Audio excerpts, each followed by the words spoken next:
This week's podcast is presented by GK Calls, Migra Ammunition, Gibraltar Duck Hunters Association, Gibraltar Boatyard, Turtle Box, Gator Decoys, Hunt Proof, Cooler Guard, Pattern Pros, Hodag, and last but not least, I'd like to have a huge shout out to Brian Ellithorpe for all of the support that he does behind the scenes.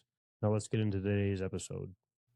What's going on, everybody? Welcome back to another Great Lakes Outdoors podcast. Travis and I are sitting here with a special guest. We've been talking for a while, trying to get you in here. We finally got it done after your busy season. We got Cody with Heritage Taxidermy. How you doing, man? Good. Finally got you in. I'm excited. We got a lot to cover today, I feel like. I think you contacted me, like late October? Probably the worst time to contact a taxidermist. Yeah. It was about that time. Yeah, you guys, season, yeah. I'm in the shop doing whatever I can. Yeah, it was after I sent that, I was like, yeah, it's probably not the greatest time. I feel like it was just one of those things where when I first seen you, I was like, how have I not heard of you before when you're that close to the house even, you know what I mean? So it kind of worked out perfectly though. Yeah. Worked out perfect. But what about, tell everybody about you, about the company, just a little bit of a background, I guess. Yeah, well, like I was telling you guys before we got on this, I started when I was 13 years old. Strangely enough, like I guess up until recently, I've been like 100% self-taught, which obviously like we should always be learning in the taxidermy game. There's always new things, new references, whatever. Right. Obviously, every single animal out there does different things and looks a little bit different. So we try and tweak it and make sure that we got the best of every world. But like I started when I was 13. My art teacher, we went to the high school in middle school for art class 6 weeks a semester or something like that. So they split it up. So you just kind of get a taste of high school and get you prepped. And one day he was like, my brother was a big artist, so he was in class all the time, and so we knew him really well. He just kind of like looks at us one day in class and he's like, hey, the school gave me permission to do taxidermy in the pottery room. And he's like, I'm going to try and start up like my retirement business because I'm going to be retiring in like 6 or 8 years or 10 years or whatever. And it's a form of art. So they're like, yeah, go ahead. So he already owned a pottery business. He was an art teacher and now he's starting taxidermy in the art room. And I was like, cool, I'm going to start with you. And he's like, no, you're not. And like, I was bullheaded. I'm like, yeah, I am. No, you're not. Yeah, I am. So we fought a little bit and he's like, fine, bring something in. No shit. The first thing I shot was a crow. You brought it right then. And I brought in a crow. So like the first thing I mounted was a crow. And he looks at me, he's like, all right, next time he's like, let's mount something like real. Like a squirrel or something. Yeah. School, the session gets done and the next session begins or whatever. And by then I'm 14 and he's like, bring something in. My dad had just caught a 12.5-inch black crappie. And, fish are tough. Crappies are arguably like one of the toughest. Out of the fish? Oh, yeah. Really? Yeah, they lose scales really easily.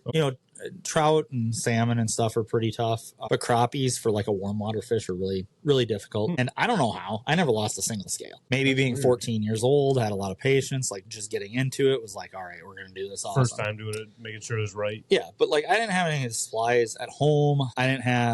We didn't really have much at the school, and like you airbrush fish. Mm-hmm. And he's like, well, we'll put it together in the classroom and then it'll be all fine and dandy. Once it dries up, we'll do like the fin backing, get everything like nice and set, get it paint ready. So we did all that. And he says, when we're ready to paint, we're going to go to my house. And like, I'm 14 years old. Honestly, in all of high school, my best friend was the art teacher. Like, just awesome. Like, I messaged him not long ago. His son texts me every now and then. His son does taxidermy. That's pretty cool. But works oil fields in Ohio. And he's like, you're going to come to my house. You're going to use my good airbrush. And like, I'll give you a ride there.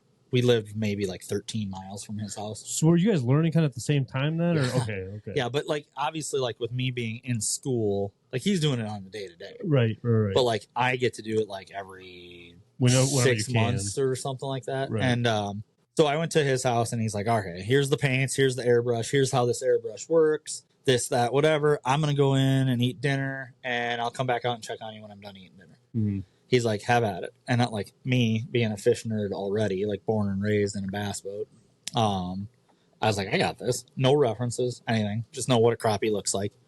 And I start going with the paints. and just going to town on this fish. And he comes out, I don't know, 45 minutes later, hour later, and he kind of looks over my shoulder, and I said, well, what do you think? And he's like, give me 1 minute. And he walks away. And like 10 minutes later, he shows up, and he's got like a stack of books, and it's like every taxidermy catalog, airbrush catalog, everything. He just like drops them on the table in front of me, and he looks at me and he says, you're going to be a taxidermist. And I'm like, all right, like, let's see where this goes. Right. So the crappie turned out like great for a 14-year-old. I was saying, like, good thing it didn't turn out like a rainbow trout. It is nice enough to still hang in my parents' house. Really? Like it still looks good. Like the fin layout is great.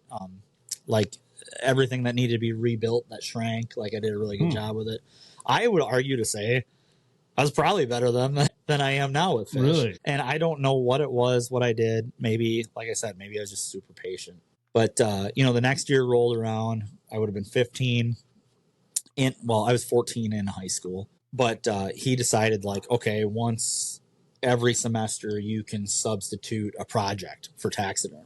So I did a squirrel at home just to practice, and our wildlife class, ag class, also had a wildlife class, like an elective. And I took that, and you mounted a squirrel. That was like one of the last projects you did. They don't do that. Well, I had already started taxidermy, so the class is mounting squirrels, and I, mount a squirrel, and everyone's like, "Oh, you've done this before," and I'm like, "Yeah, so what?" Like, whoop-de-doo. Like, you guys could ask questions along the way.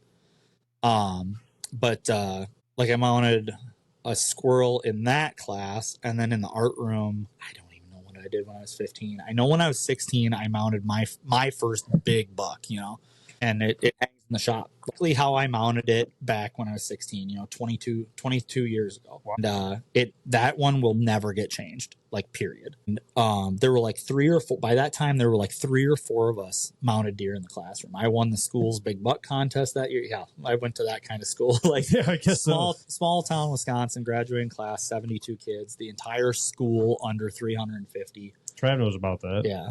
And just really country, and like all the students would throw down 10, 15, 20 bucks for a big buck contest. No kidding. And like I was arguably the outdoorsman of like the high school. Like I did everything. I hunted, I fished, squirrel, rabbit, turkey, deer, whatever it was, I was out. Kids would invite me to parties when I was like 17. Like, I mean, a lot of guys start drinking when they're like 17. Right. Especially in Wisconsin. I'm like, no, I'm going fishing with Dad tomorrow. I'm going hunting with my brother tomorrow. This, that. And they're like, oh, you can do that anytime. And I'm like, I'm sorry. Like, I'm not going to stay up till midnight, 1 o'clock drinking at 17 years old when I can go hunting in the morning with Dad or my brother. Like, Trav has that problem. He just had that problem last night, actually. Yeah. He, drank a little too much, didn't wake up this morning. No, I woke up. I just thought it'd be smart that I went back to bed. That's where I. One way or the other, you would have been sleeping after that turkey this morning, whether it was on the tree or in the bed, you were sleeping one way or the other. Yes.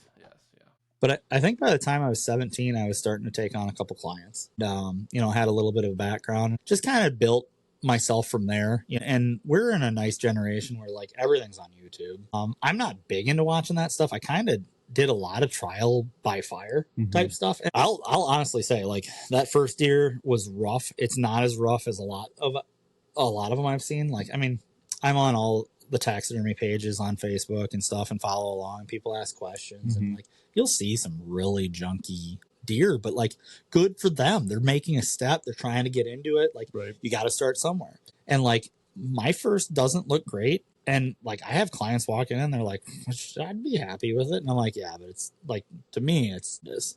And my second one wasn't great either. I think I mounted that one when I was 17. I got like 118-inch 10-point. It's really an 8-point with like tiny little splits on its G2, but that hangs in the shop as it is. And I think that one we'll see how it goes across the next like 9 months, but I think that one's going to get remounted for the Taxidermy Association for next year. It's really faded. My mom had it next to a patio door in our house, so like it really like yellowed and faded, and it was a really cool cape, but it is what it is. Right.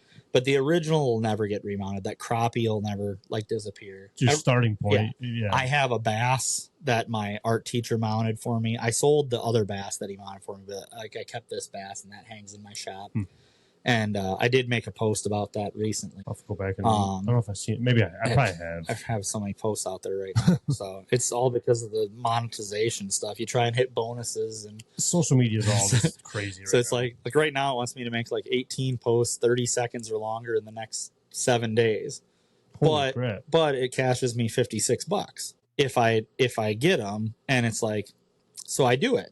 It's content out there, and honestly, like it's growing my page, it's growing my brand, I guess, and like it does help. I mean, if you can make an extra couple grand on Facebook throughout the year, why not?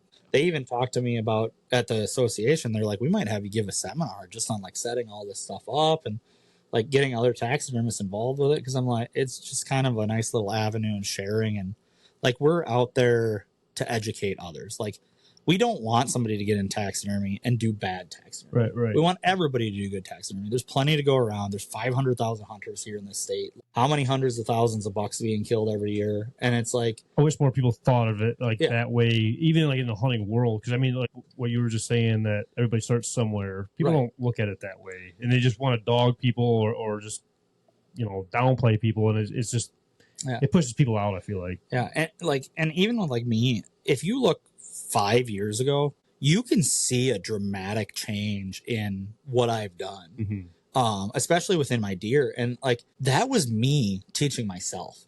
That's crazy. And it's just like, but now I went to the Taxidermy Association, and I had a couple people like, not trying to toot my own horn or anything. Like, I'm very proud of the work that I do. You should be. There's a miss here or there, right. It just happens. And it's just like, you'll sit there and scratch your head. And like, there's just a point where you cannot maneuver it anymore without making things like detrimental to what it's going to be.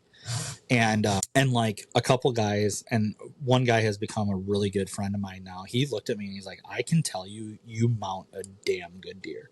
He's like, but now we're at the point where we're starting to look at, very fine details, like how do the little flaps in the nose curl over? Like, Are you doing your inner ear detail right? Have you dropped nictitating membranes in the eyes? And like, I just started. Every deer's getting nictitating membranes now.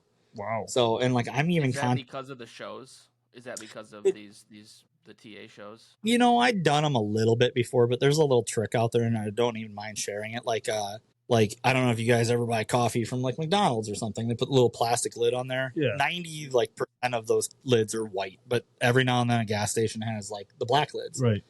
That's what we use for a nictitating membrane on our deer mounts. Really? You cut a little sliver of it, you shove it in there between the clay and the glass eye, and make sure that it curls over nice and lays in there. And after everything dries, you get your like gloss around it just properly, and sure as shit, it looks like a nictitating membrane on a deer. And it's so simple. It's like, I can pick up, I have literally 2 coffee lids at my shop, and it will last me 2 years. That's crazy. For like 2 coffee lids. But like, wild. I went to the show, and I got the grading is a little different in taxidermy. Like, everybody, and I hate sharing it because like most people don't understand it. It's like, oh yeah, you got a blue ribbon, you got a red ribbon, you got first place, second place, whatever. It's actually like school grades. First place is a 90 to 100. Okay. Second place is a 80 to 89. Third place is a 70 to a 79. So they treat it like ABC actually, but they call it first, second, third, which is still good. Like, my deer in professional division, which that gets down in the nitty-gritty. They literally take a pen light and they'll shine in the nose, they'll shine in the eyes. Wow. They want to make sure that they can see if you shine a light through our nose, you're going to see red light coming through. It's the same with a deer. Like, that septum is so thin that they want to be able to see light coming through that. Wow. And then once you get past the professional division, like masters division, you know how deer nose pads have those little itty bitty hairs on them? Yeah. Those are called rosettes. And like, there's actually a dent in the middle of each one of those. And like, you better be denting those rosettes in masters division. So like, it's just little itty bitty things. That's crazy. So like, my deer didn't do that great in professional, but like, I still got ribbons in professional. And for being 100% self-taught up until the show, like, I feel pretty good about that. All of my commercial work got, because there's a commercial division, all of my commercial work got first place ribbons. That's got to be a huge thing. Like, self-taught, and you have to. Somebody brings in their trophy to get mounted. Obviously, they're going to bring you something that they're excited about. Yeah, and it's all in your hands at that point. Yeah, I mean that's kind of got to be a scary thing, especially like when you started off, like when you were younger and stuff. Like somebody's bringing you their buck of a lifetime per se, and then it's easy. I feel like it could be easy to kind of really mess that up. I'd be freaking out the whole time. Well, and like, there's a lot of people out there who are like, oh, I want it tanned by a tannery. I'm like, okay, do you want it in a tannery pan for 10 months? Because like stuff can happen at a tannery too. Like I send out maybe like 50% of my mountable tans, but I can tan in-house just as good as a tannery. It's just that I'm doing 1 to 3 at a time instead of 250 at a time, and so like there's a lot more care going towards each hide. And like I'll readily admit, like I've had slip and fur and stuff like that in the past, and like I think I've fine-tuned it off now that like it's not happening very much. But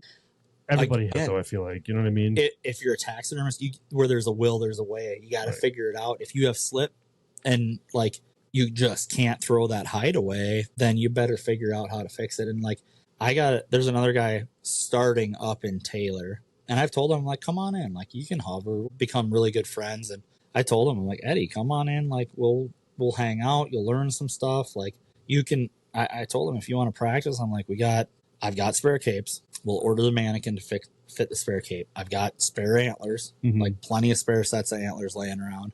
We'll literally mount it up. And I said, I'll continue to teach you, but like we'll hang it in the shop and just sell it. Like, do you sell a lot like that? So I do something a little different. Like I told you, full service. Because I know I've seen you sell like capes separately and do all that stuff. So like one of the full service things I do is, I realized 2 things when I moved to like a metropolitan area like this. One, you get calls for pets all the time. Really? Like I could have made a full career for the rest of my life out of just mounting dogs and cats. Like I have in the first year here, 2020, my first full year living in Metro Detroit, I bet you I got 100 calls on dogs and cats. Oh no, I'm good. I'm good. Yeah, it's crazy. And I still get a call every 3 weeks, 4 weeks, I think word is finally kind of spread, or like that decision is kind of went, and I will facilitate it for it to be freeze dried, which freeze drying actually works really well. Have you ever done it? Freeze dried? For just like no, I do. So like I've done goldfish and stuff for people. No, I'm just joking. I'll mount pet rabbits as long as like there's an industry mannequin. So like a cottontail rabbit fits like a Dutch rabbit really well. So like I've mounted a couple Dutch rabbits. They both turned out really well. I have one in the freezer right now. I got to mount up. But no, like cats or dogs. No, I've skinned a couple cats and had their hides tanned for clients. Easy to me. I'll offer that. I won't mount them because there's no industry.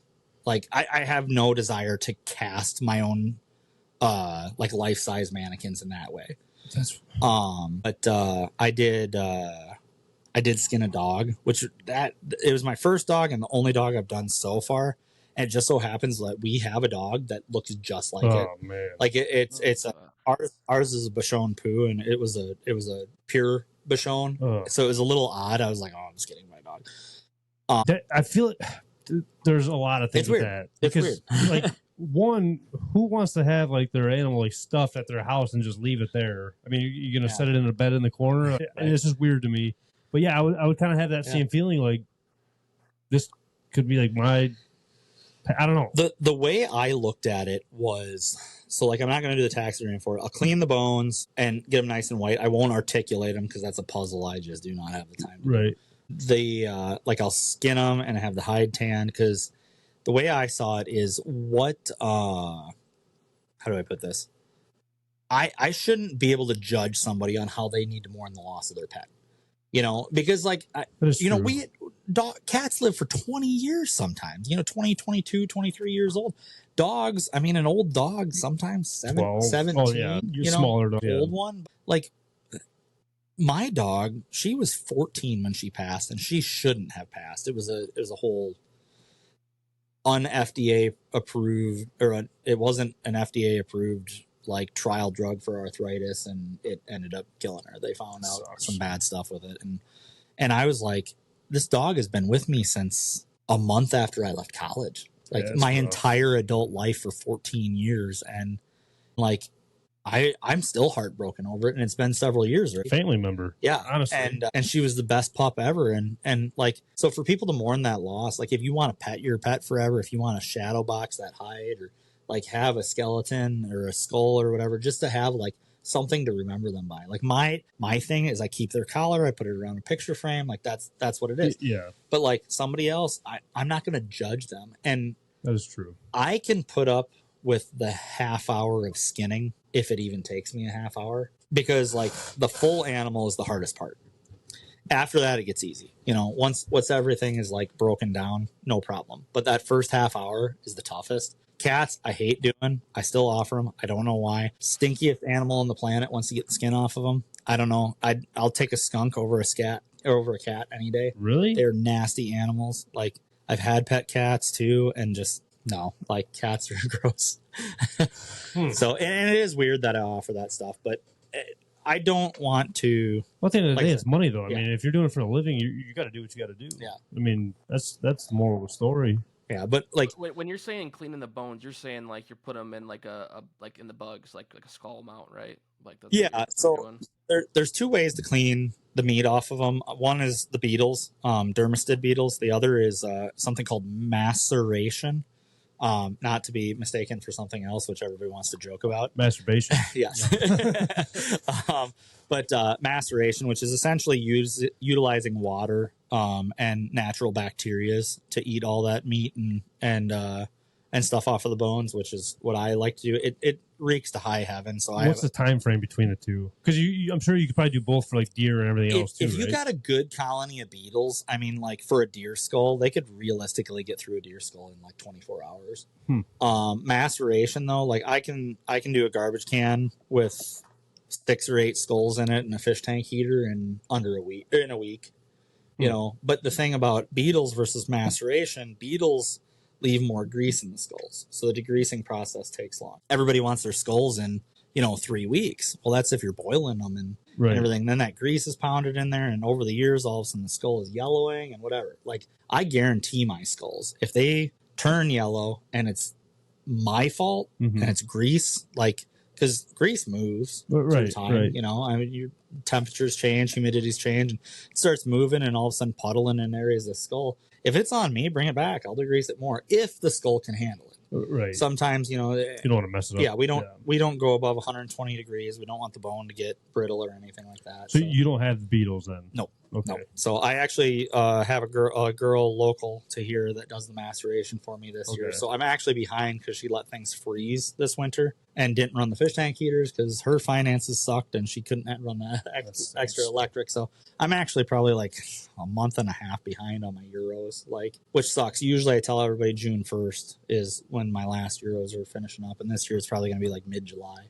I feel like Euros pretty easy way per se to get. I mean, a fast check almost kind of thing. I feel like a lot of people go with a Euro. You could, but like if I took in a Euro today, it's hands down going to be at least 5 weeks, at least. Like if it was my main priority and I went straight at it, like to do it the right way. Yeah, I mean to do it the right way. I feel like the hardest part for taxidermists is that there's a lot of people that do it behind the scenes per se. They're not licensed, and I feel like a lot of people don't even understand the whole licensing aspect of it all. Like with waterfowl, you got to get the whole stay. You got to get all of that stuff. But they go, this guy's only charging $500 per se, and this guy's charging $1,000. So I'm just gonna go this route. And if it just, if it's a little off, it is what it is. Who cares? Right. But at the end of the day, it's the longevity of that mount that they don't understand. Well, and like simple as a Euro, like I charge $225, and that's if you're paying cash. It's $250 if you put it on a card, PayPal, Venmo, anything like that.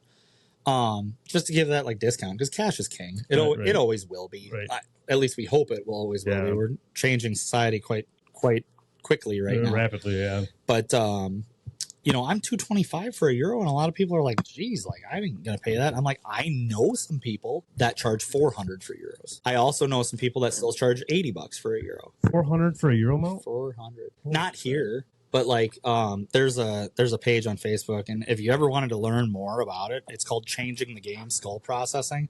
And these dudes have literally wrote books on how to do it properly. Like I mean, they're methods that I was using before they even developed a term for them or like laid claim to fame. But like a couple of them have certain names for them and they're like named them after themselves. And I'm like, I was using this method like 10 years before you guys even decided to like call it that. It's just what it is. But I just put all my skulls like 2 years ago through a new degreasing process just because I boiled all mine back in the day. And it's not that it's wrong. It's just the longevity and how it's going to look and everything like that. Some people like the natural look and don't care about grease coming through. Like, to each their own. I get like 35, 40 skulls. That's it. Now, and I'm happy with that. Now, from a let's say an average guy that they shoot a deer and they can either go the route to bring it to you, or they could just bury it in the yard, forget about it for a while. What are they looking at? Is there something that they're not going to see right away, but in the future down the road? Yeah, that grease really does bury in them when you like do home remedies, whether it's boiling or burying it out in the dirt or whatever. Mm-hmm. And like obviously like you get some like natural tannins and stuff like that in the skull and dirts and whatever to give it a really natural look when you bury it. But if you bring it to me after that, like you're paying the full price because honestly, it's way harder for me to get it clean now. Oh, I'm sure. And like I got to use iron out to like try and pull irons out of it and blood stains, and now there's stuck on skin and it doesn't want to like resaturate to get peeled off, or some bugs got deep down in it and they're not breaking down. Like when I do my degreasing process, I use a lot of ammonia and a lot of Dawn dish soap. And like a lot of patience, because I'll put them in a bucket and heat it to 114 degrees for a week at a time. And then I got to change it out. And unfortunately, my shop only has a 6-gallon water heater. So you want to run as hot a water out of it as you can. By the time you hit 3 gallons in a 5-gallon bucket, the cold water is starting to enter the water heater and mixing and actually cooling off the hot water that's in there. So now you don't have scalding hot water coming out of your faucet anymore. So then you got to wait 15 minutes to do the next bucket. And my degreasing tank holds 6 buckets. So now all of a sudden I'm dedicated to an hour and 45 minutes of just a simple tank change. And it gets to be a pain. And like, I would love to let it go but I have clients that are like counting on me for that. And it is easy money, kind of. And I think that's first, I think people need to know the 3 things that I've learned over time. 1, that duct tape fixes everything. 2, that Dawn cleans anything. And then 3, like you said, cash is king. Yeah. Money is king. But I feel like a lot of people don't understand like the steps behind the scenes of a taxidermist, and that they always wonder like, how do they charge this amount when it seems so easy per se to them, to an outsider's perspective, I guess. Right. But they don't see like the 15 minutes you got to change things over and the steps that you have to take to get to the finished product, I guess, in a good quality product to hand back to the client. And the hardest thing is too, like you're trying to stack things too. Like I'm at a point right now, like I got a bunch of stuff within the next month that's going to go out. And it's like, do you put a deer head together and spend your like 4, 6, 8 hours for that day doing that? Like, and at break points, like, do you actually take a break or do you grab something else and work on it? Like, I know right now that if I have 2 of the like $75 pieces of wood from Menards, the solid oak, I can go cut plaques and I can have like 8 projects done. But I got to cut, route, stain, or cut, sand, route, sand, stain, and seal. And I have to know, I give options. So I give 3 different stain options, so then kind of you can almost help match your house or whatever. Right.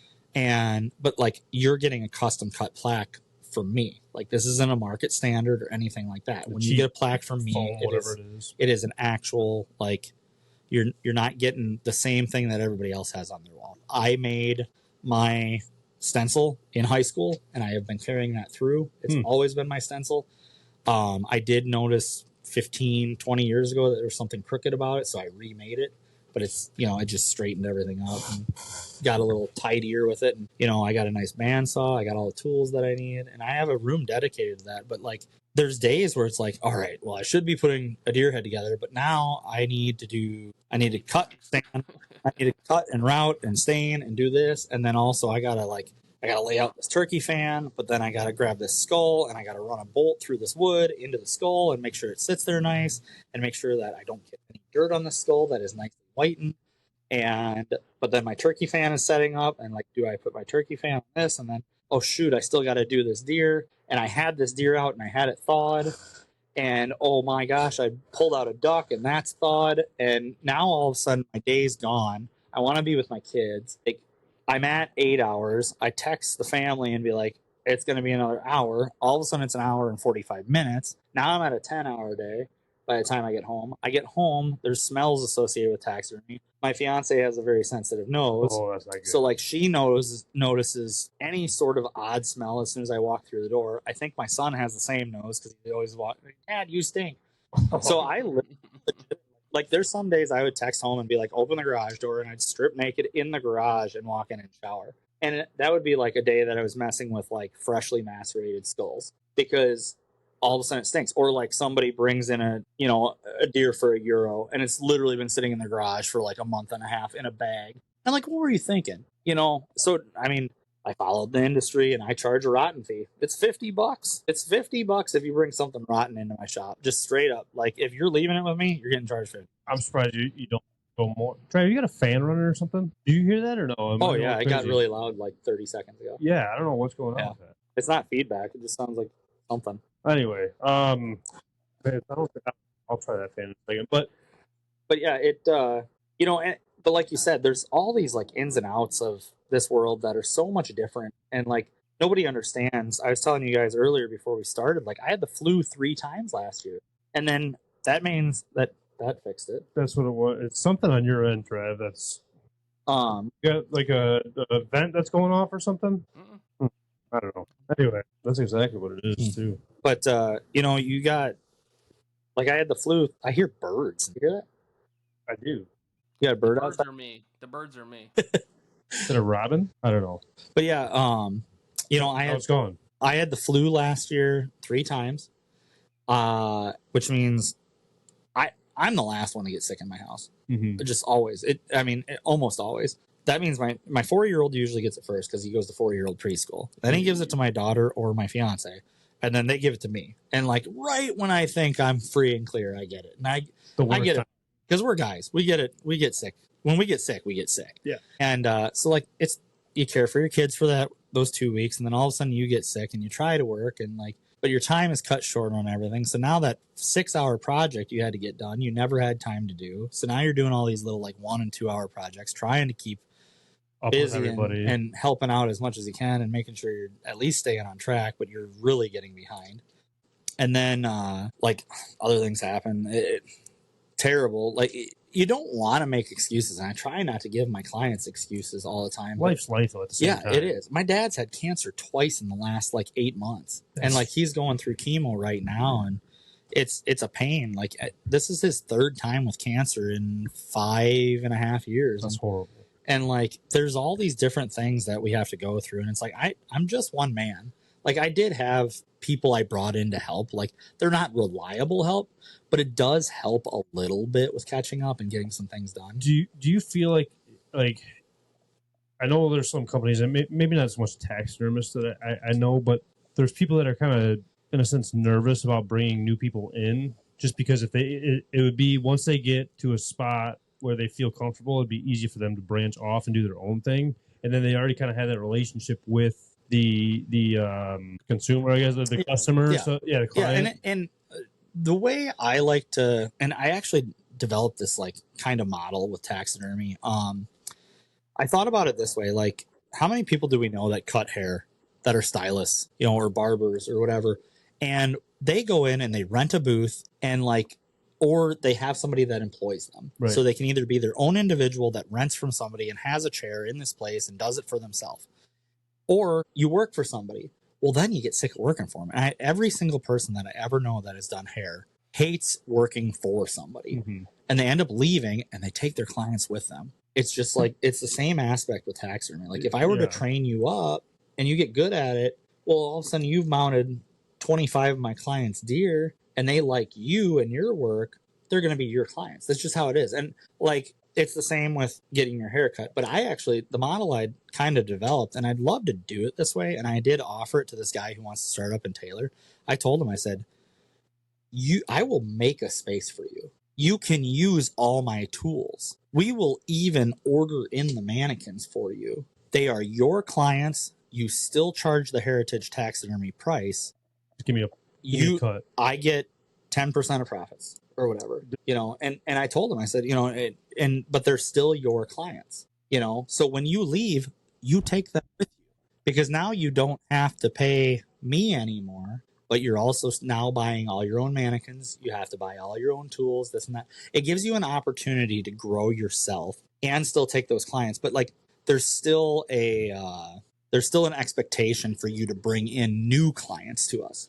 That I feel like is the hardest part for people that like do that, like whether it's taxidermy or any other work. Like, it's one of those things where I feel like they can branch off and do their own thing, but then they don't realize like the tools that it goes into it, and then they don't have half of the stuff that they use at your shop, and then they're like, oh shit, like I'm kind of screwing myself right now at this point. What I mean? So I feel like it's one of those things where you would like to see more people into it, but at the same time, it's kind of a scary thing, especially if you're doing it full time and making a living off of it. I don't know. It's just and it's hard. Like, I mean, a lot of us didn't go to school for business, so it's hard to run it as a business.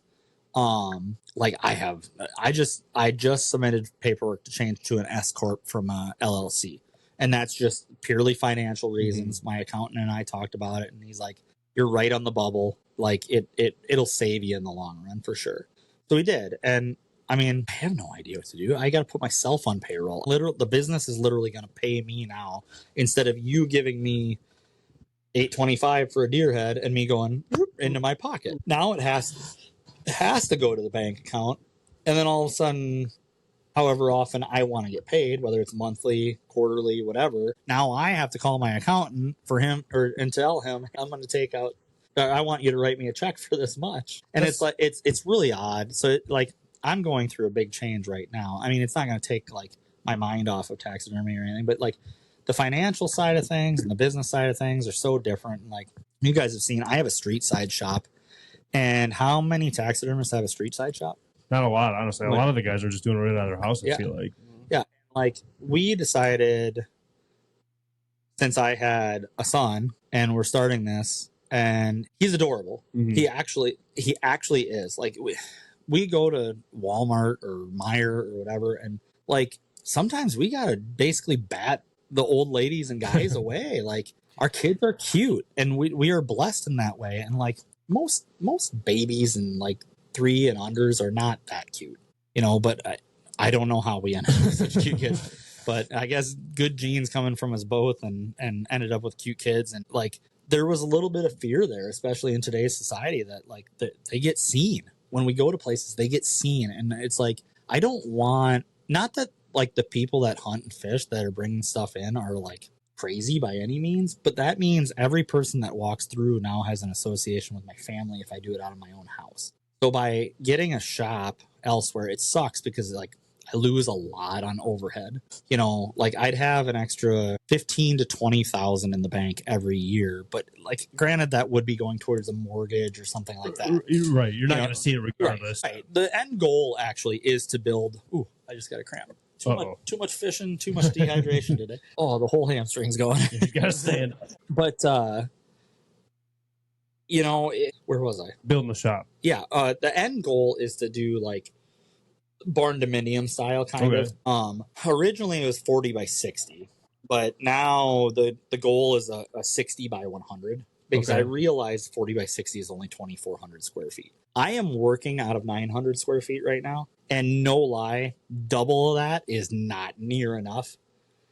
So triple that, you'd be starting to get pretty close, but let's just go 6,000 square feet. Go big or go home. Are you talking about barn for like the work? Tax? Okay. Yes. So it would be, but the cool part about it is like, out of that, like the 100-foot length, I'd take like 20 to 25 foot of that, and I would actually make like a living quarters there, because like, one, we live near St. Clair and Lake Erie and Detroit River, and I have family that fish and everything like that. So now I have a place for them to stay in like the back aspect of it all. And then the front edge of it would be like that showroom, like man cave style showroom, to where people can still come in. There's been some really nice properties that have popped up over towards like way out on Sibley and Yeah. stuff like that, Yeah. that have looked really good. But it's not on like high traffic areas like I'm getting right now. But I've also like developed Good enough relationship. a good enough relationship, a little bit of a reputation in the area.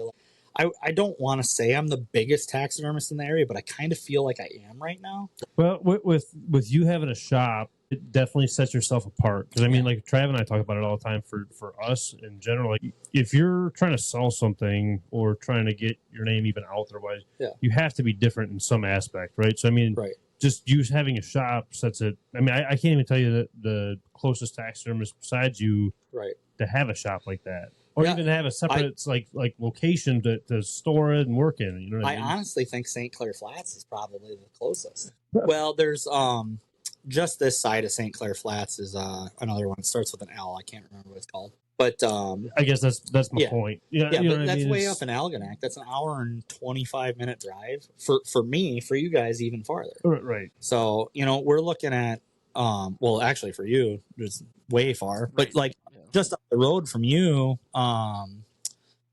you've got Legends over by you. I guess that'd be Legends is in my hometown. Yeah. So and then the guy I was saying that told me like I can mount up a deer pretty dang good is Travis Wally. He owns Majestic Taxidermy over in Ludington. I know Travis Wally really, really well. Yeah, and Travis is awesome. I wouldn't have ever even joined the Michigan Taxidermy Association if it wasn't for Travis. Like he's just such a good dude, and like I've had several people that I like to refer it to like church. Like you ever have somebody who's like if you believe in God, you have to go to church. Right. To practice being a believer, you have to go to church. No, you don't. Like I can believe in God in my own free will out of my home and like still practice and pray and everything like that. You don't have to go to church. Like it's not a requirement. But like the people who tried to get me to join taxidermy associations over the years were the same way. Trying to push you in. Yes. And like if you're going to be a taxidermist, you have to be an associate. No, I don't.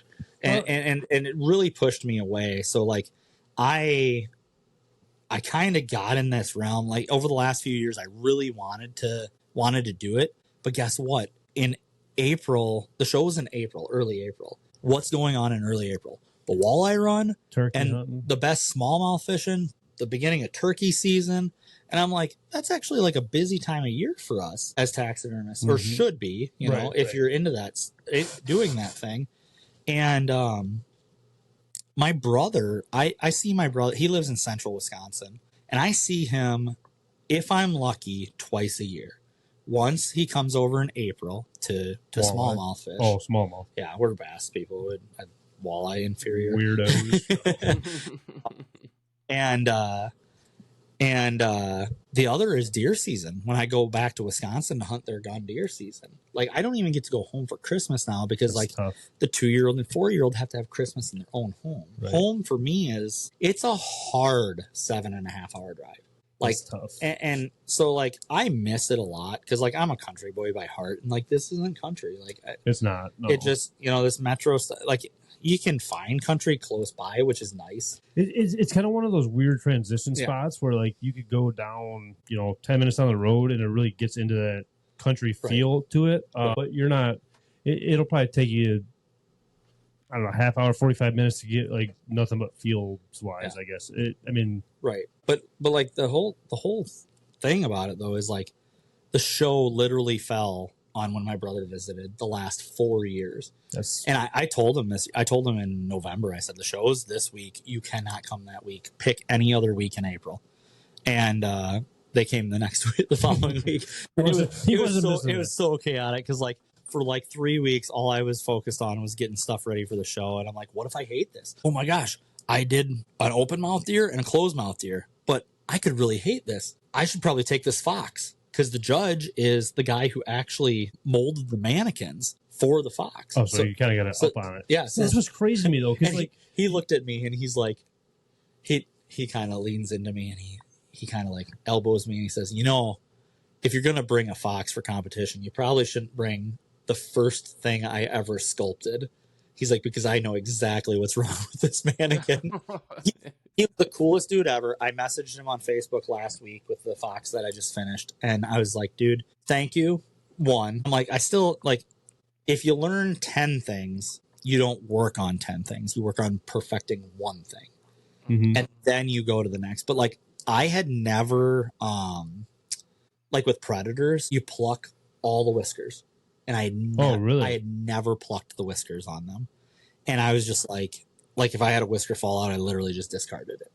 Fox have a ridiculous amount of whiskers. Now, you just looking at a random fox that's mounted, you never know it. You wouldn't know. Like, oh, it's supposed to have 19 per side or something stupid, you know? Right. But he even said, like, on a commercial mount, he's like, only put like 8 back in per side. Okay. Yeah. He's like, nobody will ever know. But he said, he's like, pluck them all out, put them in a baggie.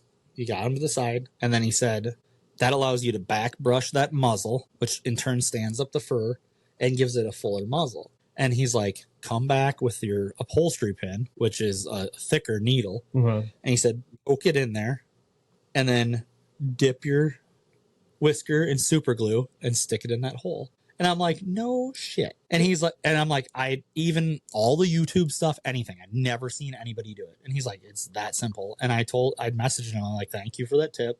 It worked so good.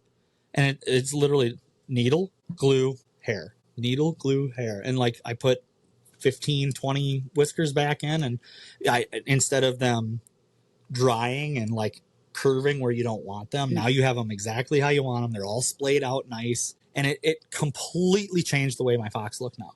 And I'm just like, I got what was it I got on it? I got a 88 on my fox. Wow. So I was that close to blue ribboning on it. I'll tell you what, if I got 88 on anything in my life, I'd have gone up on a first.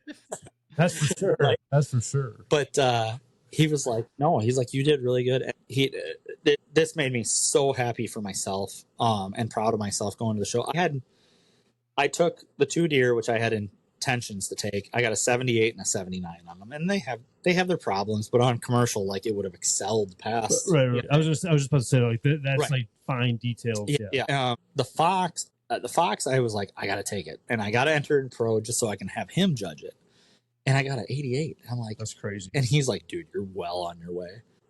And I took a bison, just a shoulder mount bison, just plain Jane straight. You know, and I got an 89, and he was the same judge for that. And he says, he said, your one eye looks great. But he said, there's this one little problem with your other eye. He said, and he's like, obviously some other stuff lost some points, but he's like, if you would have paid more. And I said, it's a commercial mount. I never had an intention to take it. The client couldn't pick it up. And the client was like, take it to the show if it'll help you. So I did. And it was my highest scoring professional division. Really? Thing. And he was like, if you would have done this one thing, you would have got a blue ribbon, your first blue in pro. And I'm like, no way. But with the fox, do you get like a scoring sheet when they grade you? Like, hey, you need to do this better, this better, this better. Yep. So they give you a score sheet, and they're running through it. You know, he judged like 45 things. The whitetail judge had to judge like 125 whitetail, and like they don't have a lot of time to be able to do it. Because before we even get to go into the showroom, they're judging. They have to have everything judged. So like like the one guy judged till midnight the one night. Like he was just in there the whole freaking evening. And it's like, well, now you missed out on anything else that was going. No, there's a couple questions I had. Do you think like what you were saying about like getting into the Taxidermist Association? What is it called? Michigan Taxidermy Association. Every state has their own association. So do you like how they're kind of hounding you to try to join it, get in, and get involved with it? Do you think it's like the same way with the hunting community itself, with trying to push younger generations into hunting, and that's why we're not getting like the feedback with the younger generations getting in and buying licenses and stuff like that? Like people are just, you have to go out and hunt, you have to do this, you have to do that. It's hard to say because like it's such a different world now. When I first started, like hunting shows were always on TV, but like, what was it? It was all the same stuff. It was Waddell. It was Real Tree Outdoors, and Jockey and a couple others, but it was the same, like 5 or 6 people all the time. And now, I mean, I don't even watch hunting or fishing shows anymore. Like I don't even pay attention to the Bassmaster Elite Series. Like I might see who won or who's leading each day, but like I used to like religiously play fantasy fishing and everything. And I just, now there's so much going on in the world and there's so much pulling you in other directions. And that Facebook post I made, like calling out the DNR and NRC, people were like, well, now we're going to lose people from hunting, and we're doing our best to try and get people into hunting. And they're like, all these TV shows, all they're showing is these canned hunts of 165 to 185 inch deer. And everybody has this expectation to shoot mega big animals or the prettiest of ducks or what. Like, we're in Michigan. We're not going to shoot very many pretty ducks. There's a lot for me with that. I feel like there's a lot of people that like look at different states and have expectations for here, and it's just not reality. It's not. And like, you know, Michigan, I moved here in 2019, April of 2019. I've lived in Wisconsin, Arizona, Illinois, Arkansas, and then here. So I got to see a different world with everything. Arizona doesn't have whitetail. Mm-hmm. They have mule deer they have coos whitetail. Coos or cows, however you want to pronounce it. The blacktails and blacktails northern. Okay. That's like Oregon, Washington, and up the whole coast up into Alaska. Okay, that's what it is. Yeah. But coos whitetail or cows whitetail, whatever you want to call them, is like southern Rocky Mountains stretching down into Mexico. They're smaller bodied. Yeah. A lot smaller bodied. Like I think record book for one is like 85 with a bow. Wow. And like 100 with a rifle. So, you know, and I know a guy that has like a 105 inch, and it's like 105 inch it's so hard. Like I grew up in a family that was, it's brown, it's down. Right. Like a deer's a deer. It was sustenance. And that's what a lot of people got in, like, upset with me on my Facebook page for. To me, it's always been about sustenance. If I can't shoot a big buck by the end of season, like, I literally just started passing on deer like 2 years ago. And honestly, I haven't even had that many opportunities to pass on stuff because I haven't hunted that much in the last couple of years, because like the whole focus has been growing my business. But it's like I posted that one, it's 125 inch deer. Like my biggest scored deer is 118. I never scored another one that's very similar. Mm-hmm. And I personally scored another one, kind of extrapolating trail camera pictures, and I figure he was 127. And the trail camera pictures, he looks 145, 150 all day. And it just, like, pictures, trail cams don't do justice. No. Like, you can say, like, oh, that's my monster. But like, there's total ground shrinkage after that. Right. And like, I don't know, like, a lot of people were like, oh, you're way wrong with your assessment of saying like deer 130 is like what's naturally out in the wild. But there's studies that show it.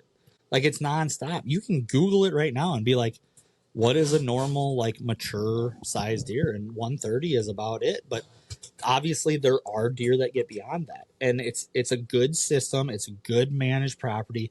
They've got the right nutrition. They have that, like, animals need three things. It doesn't matter if it's a fish, if it's a gecko, if it's a deer, if it's an elephant. They need food, they need shelter, and they need to progenate. So water. They need to reproduce. Well, yeah, I'd lump that with food. You know? But you know, they need sustenance, they need some sort of shelter, and they need to progenate. And that's like what every animal is designed to do. And you know, it's Michigan, like you said, we're trying to look at other states, and everybody wants to look towards Ohio and Pennsylvania. Pennsylvania is Appalachian, big, thick forests. They have their own problems out there. There's not a lot of edge habitat. Ohio is a mix of farmland. You got foothills of the Appalachians, but like, there's a lot of good soils down there. Mm-hmm. You know, Michigan is very sandy. There's some really good soils in the southern, let's say, third of the state. Yeah, once you get more north, basically draw a straight line from Bay City, so Saginaw Bay, across and down, and like, that's where your most prime deer habitat's going to be, because that really like reflects Ohio and Indiana type habitat. You're getting a lot more ag down that way too. Yeah, and agriculture is important. Deer are an edge animal, so you know, when this nation was settled, the deer population was next to nothing, and the only reason deer have exploded across this country is because there was so much clear cutting and agriculture brought in, because it cleared up all this space for deer to live. You get up into and I'm going to say the UP, and like this is a whole different conversation with the wolves and bear and everything like that, and we won't even dive into that. We like might. Who knows? Maybe, but you get into the UP, and like sure, there used to be a lot of deer up there, but like hunters, like the hunters that have gone up there were not as successful as they would be in the lower peninsula. Mm-hmm. So we've lost a lot of our hunting community in the UP. Nobody does deer drives anymore. Everybody realizes it was really cold, so everybody built box blinds. Everybody sits on their butt and doesn't get up and move around. There's a lot of private property up there. There's still a lot of government property too, and places you can go. But like, what's the edge habitat in the UP? There's not farm ground. Like you got your river edges, you got your lake edges, and you got your roadways. Right. And that's why you can see deer when you go through the UP, because you got your roadways.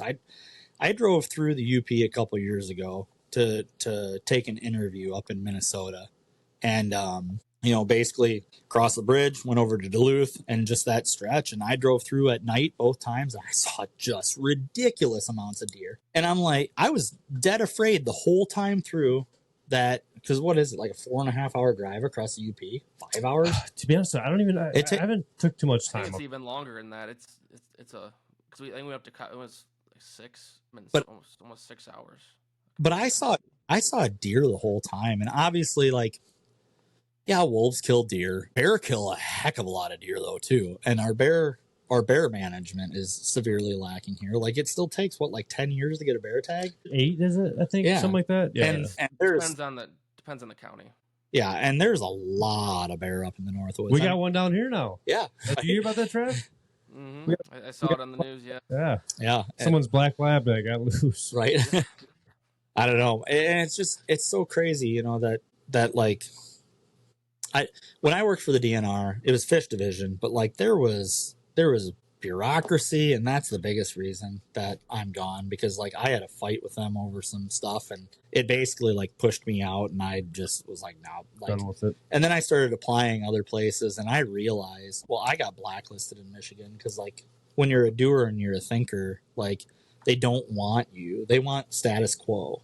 And that's why we stuck so long with one of the deer regulations. And it sucks to say that. Like, I don't like bashing DNRs, because like it's exactly what I wanted to do with my life. And taxidermy or guiding fishing was always like second. Mm-hmm. And honestly, I wouldn't have it any other way. Being my own boss, telling myself what to do, kind of having that leniency. I still get to hear stories from cool guys like you guys. Can't blame anybody but yourself at that point. I mean, it's like everything is on me. So like if I fail, it's my fault. Yeah, right. But I'm my own boss, and like I'm the smartest person in the room at any given time at my own studio, because I'm my own boss and I'm my own employee. Nobody to go back and yell at. Right. That's the one thing that a guy that I work with, he says it all the time. He says, you'll never like beat the boss. Like, the boss is always right. Don't even argue with the boss. Just go with whatever. Yeah, but we had an instance. So I'd still be at the DNR if I could have fought through this. But our biologist for my project moved on to be a regional biologist within our own department. Okay. And the biologist position opened up for the team that I was on, which was more research based than management based. And I was actually the acting biologist for like 3.5 months, as the head technician of that program. And I applied for it, and like I was a shoo-in in every way or form that there was. And they gave it to somebody with a PhD, and they said, well, you don't write papers, Cody. You don't go above and beyond. And I'm like, how many times have I asked you for extra work to be able to like do this stuff? And I wasn't appreciated. Like I would ask for the stuff, and I got to the point where I did status quo, because I'm like, why should I reach out and try and do more if you're going to shoot me down at every turn, and then all of a sudden you tell me I'm not doing enough when I've been trying to get it from you? But like, one thing that I did is I made a call one Monday morning. We had a rainy weekend, and I worked on the grass carp team, and we did a lot of work in Ohio. And we went down to the Maumee River that morning. We weren't planning on it. We were planning on going down to the hot ponds down here in Monroe, and just doing some regular surveys that we did, all the time. And we had a meeting that morning, and me as the standing biologist took it as we were driving down to Monroe. And I said to them, I told the guys before we even got in the truck, I said, we're not going to Monroe. And they're like, what do you mean? I said, we're going down the Maumee River. They're like, why? And I said, there's a spawn event with grass carp. Oh, really? And they're like, no way. And I said, look at this. I said, look at the gauges. And I said, grass carp like flow, and this is an invasive species in Lake Erie. Well, pretty much everywhere. But it's the first of the Asian carp species in the Great Lakes. And obviously Western Basin Lake Erie has a lot of vegetation, so grass carp we don't want around. And I saw with all the rain that the gauges were just going crazy on the Maumee River. And I'm like, the temperature's right, the gauges are right. I know it's early in the year, but the temperature's right. Mm-hmm. And I told them it is a joint like task force with Canada MNR, Ohio Division of Wildlife, U.S. Fish and Wildlife Service, University of Michigan, USGS, Michigan DNR, University of Toledo, Michigan State. I think that's all of them. And they were all on the call. And they're like, what are you guys doing today? I said, going to the Maumee River. Why? I said, because there's an event. And they're like, there's no event. There's no event. And they were just like bashing me on the phone. I said, listen, there's an event. We're going to the Maumee River. I said, if you guys don't want to join today, you don't have to join today. But I said, I'm telling you, there's an event. We're going to get grass carp today. We caught 4 that day. Wow. Now, that might not sound like a lot, but the year prior, well, let's put it this way. We caught 4 that day. And the next day, there were, I think, 4 crews out there. We couldn't make the next day. And they caught like 6 more. So with one crew, we caught 4. The next day, of that four crews, they caught like 6. By the end of the week, we had caught 35 grass carp in 1 week. And we had exceeded any year in the past. Wow. And it was because of a judgment call that I made on Monday morning at 7 a.m. And never got any credit. Did I need credit? Not necessarily. But they ticked me off enough that I wanted credit. And I know what you're saying, though. I mean, you want a little just acknowledgement. Yeah. Acknowledgement. And it's like, hey, good work. Good work. You know? Yeah. That was a biologist call to make, and I made it. And like, I went above and beyond, and Right. it never, and that's when I knew, like, this ain't going to be for me. Like, unless I get out of the department, not the department I'm in, the location I'm in, then it's going to end up being something else for me. Well, that's what's so tough about like the DNR, like the whole the money, like it all goes into one pot and spread out evenly. I think it'd be hard to do it any other way. I understand, but I just feel like there's so many different things. Like look at Point Malay, for example. Like, it's so under, like there should be so much more money that could be thrown into it. I mean, the waterfowl habitat is there alone, but like even I told you about that one guy that was working it. He's like, well, we don't have enough money to plant this year or plant this section this year. And that was like, last year? No, it would have been like 3 years ago or something. Because Point Malay and I think Gibraltar Duck Hunters and Waterfowl USA, we donated, I think it was like $5,000 last year even, to plant buckwheat there. Yeah. And it's like, how is the state not giving you guys the money on a state-owned ground? How is the state, or like even the pumps in previous years, the pumps weren't running. It's just kind of crazy stuff like that is just it gets to be so hard because like, so all your fishing licenses that are sold, like there should be a way to like break this down. Okay, this was a fishing license, it goes to fisheries. This was a hunting license, it goes to wildlife. This was a parks pass. How many people visit our parks every year? right. You know, I mean, I know it's not expensive, but like then you get the random person that comes in the state for one day and has to pay $20, and it's like, all right, like you're making quite a bit of money. Then the government gives them money because there's like grants and everything that go towards the state. But it was so funny because it's like, all right, we sold. How many people come up here to fish every year just for walleye? All over the country. Like, you know, millions and millions and millions of dollars worth of revenue coming into just fishing licenses. And then there's a percentage of every boat ramp fee that has to come. Like if you're charging for a boat ramp, it has to come back to the departments. And it all went to parks. I was going to say, you're paying somebody to cut the grass. It's so wild. And I'm like, what is and if it didn't go to parks, you know where it went second? Where's that? Hatcheries. And I am a huge, huge denier of the effects of stocking fish. Like, it is not as good as people think.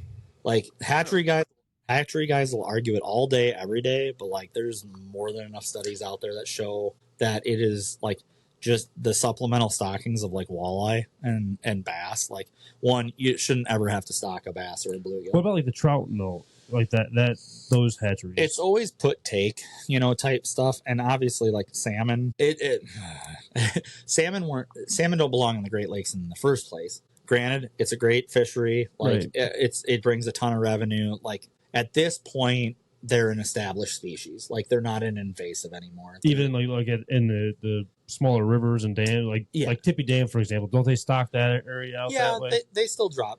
So do you think like stocking those areas helps as much as people think it does? Or I think the monies, instead of going to the hatcheries and stocking and raising fish and everything like that, should be put more towards habitat. Like, the dam burst up on up in Midland. Yeah. You're talking about this past year? The one that was like 4 years ago.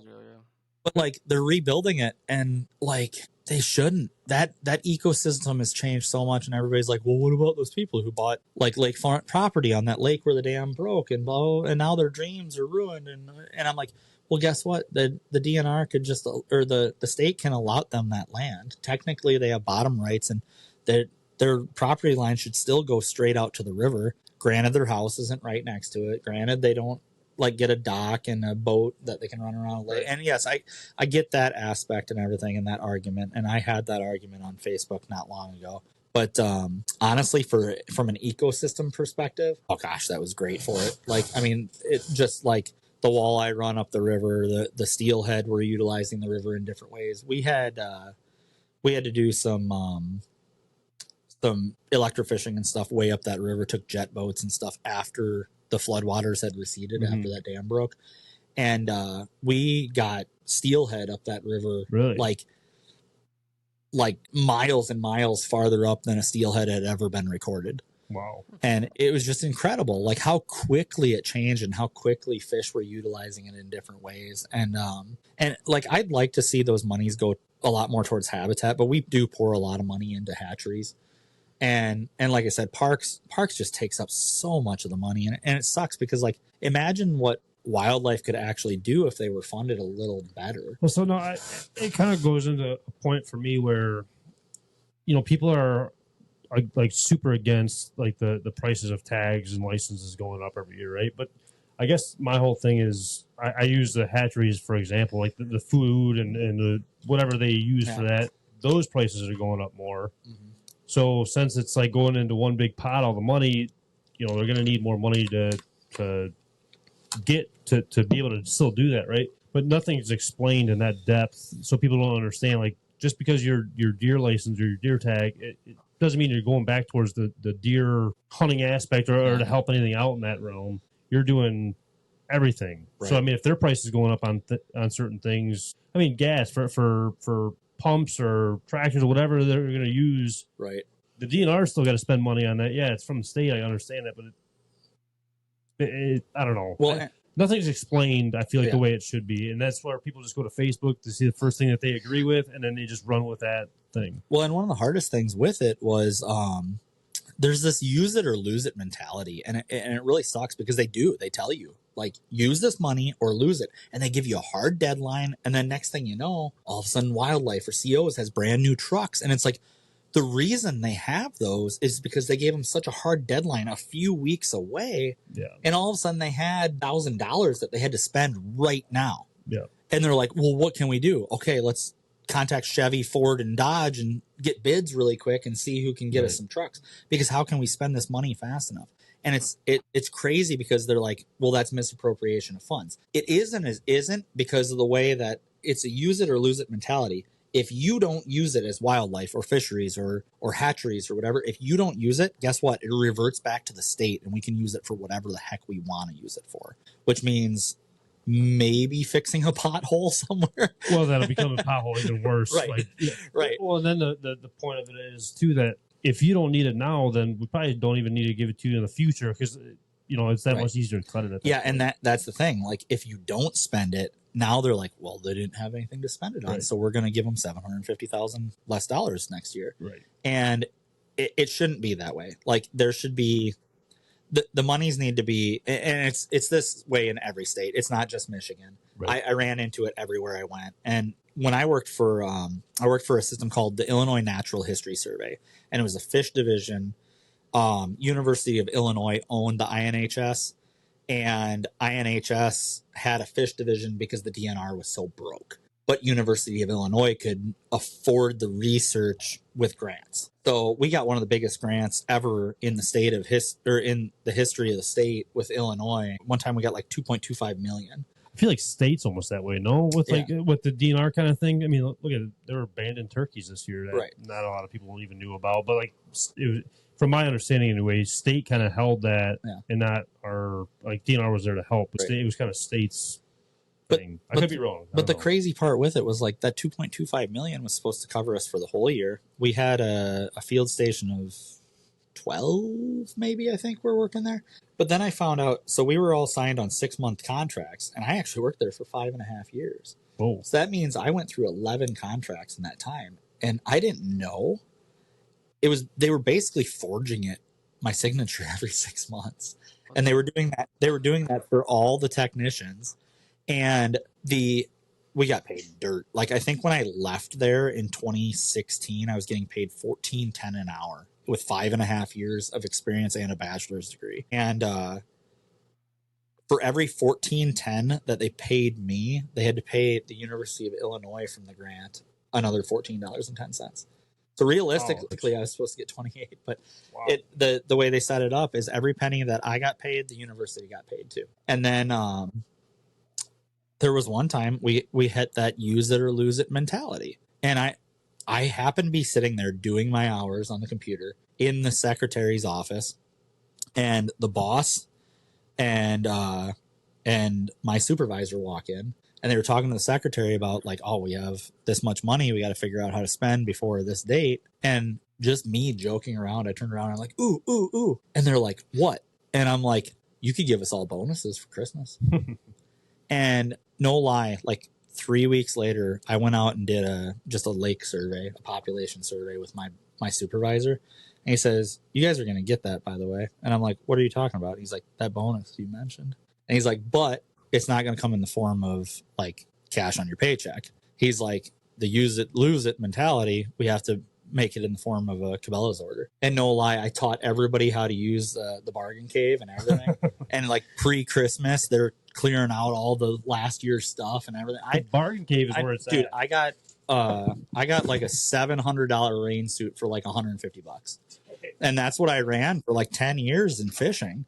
And like we each got a $200 allotment, and they carried that out 3 separate years. Like it worked so well to like get rid of the final funds that was use it or lose it, that we ended up doing that. And it's crazy, but like it had to be justifiable though too. So like one girl, she bought like a nice buck knife for like work, but like she could use it for hunting and stuff too. A lot of us would get like muck boots or rain suits or like personal waders for duck hunting. But like it was supposed to be justifiable that we could use it in fisheries as well, but it was a roundabout way. And it sucks to say that those are kind of the things that we end up doing with those. If we lose that money, then next year, when we have more surveys to do and more studies to do, we don't have the money now, to knock your budget down. Yeah. And it's a constant battle. But like my biggest problem with all of it, it isn't even necessarily that the money goes to parks or that it goes to hatcheries and it doesn't come down to fisheries or wildlife or whatever it may be. My biggest issue is that wildlife and fisheries violators, like these guys who just got busted for the walleye. I don't know what their fine ended up being, but double the limit. It's so much per fish. It was like 35 over or something like that. Yeah, crazy. So it's so much per fish. Usually it's like $100 a fish or something like that.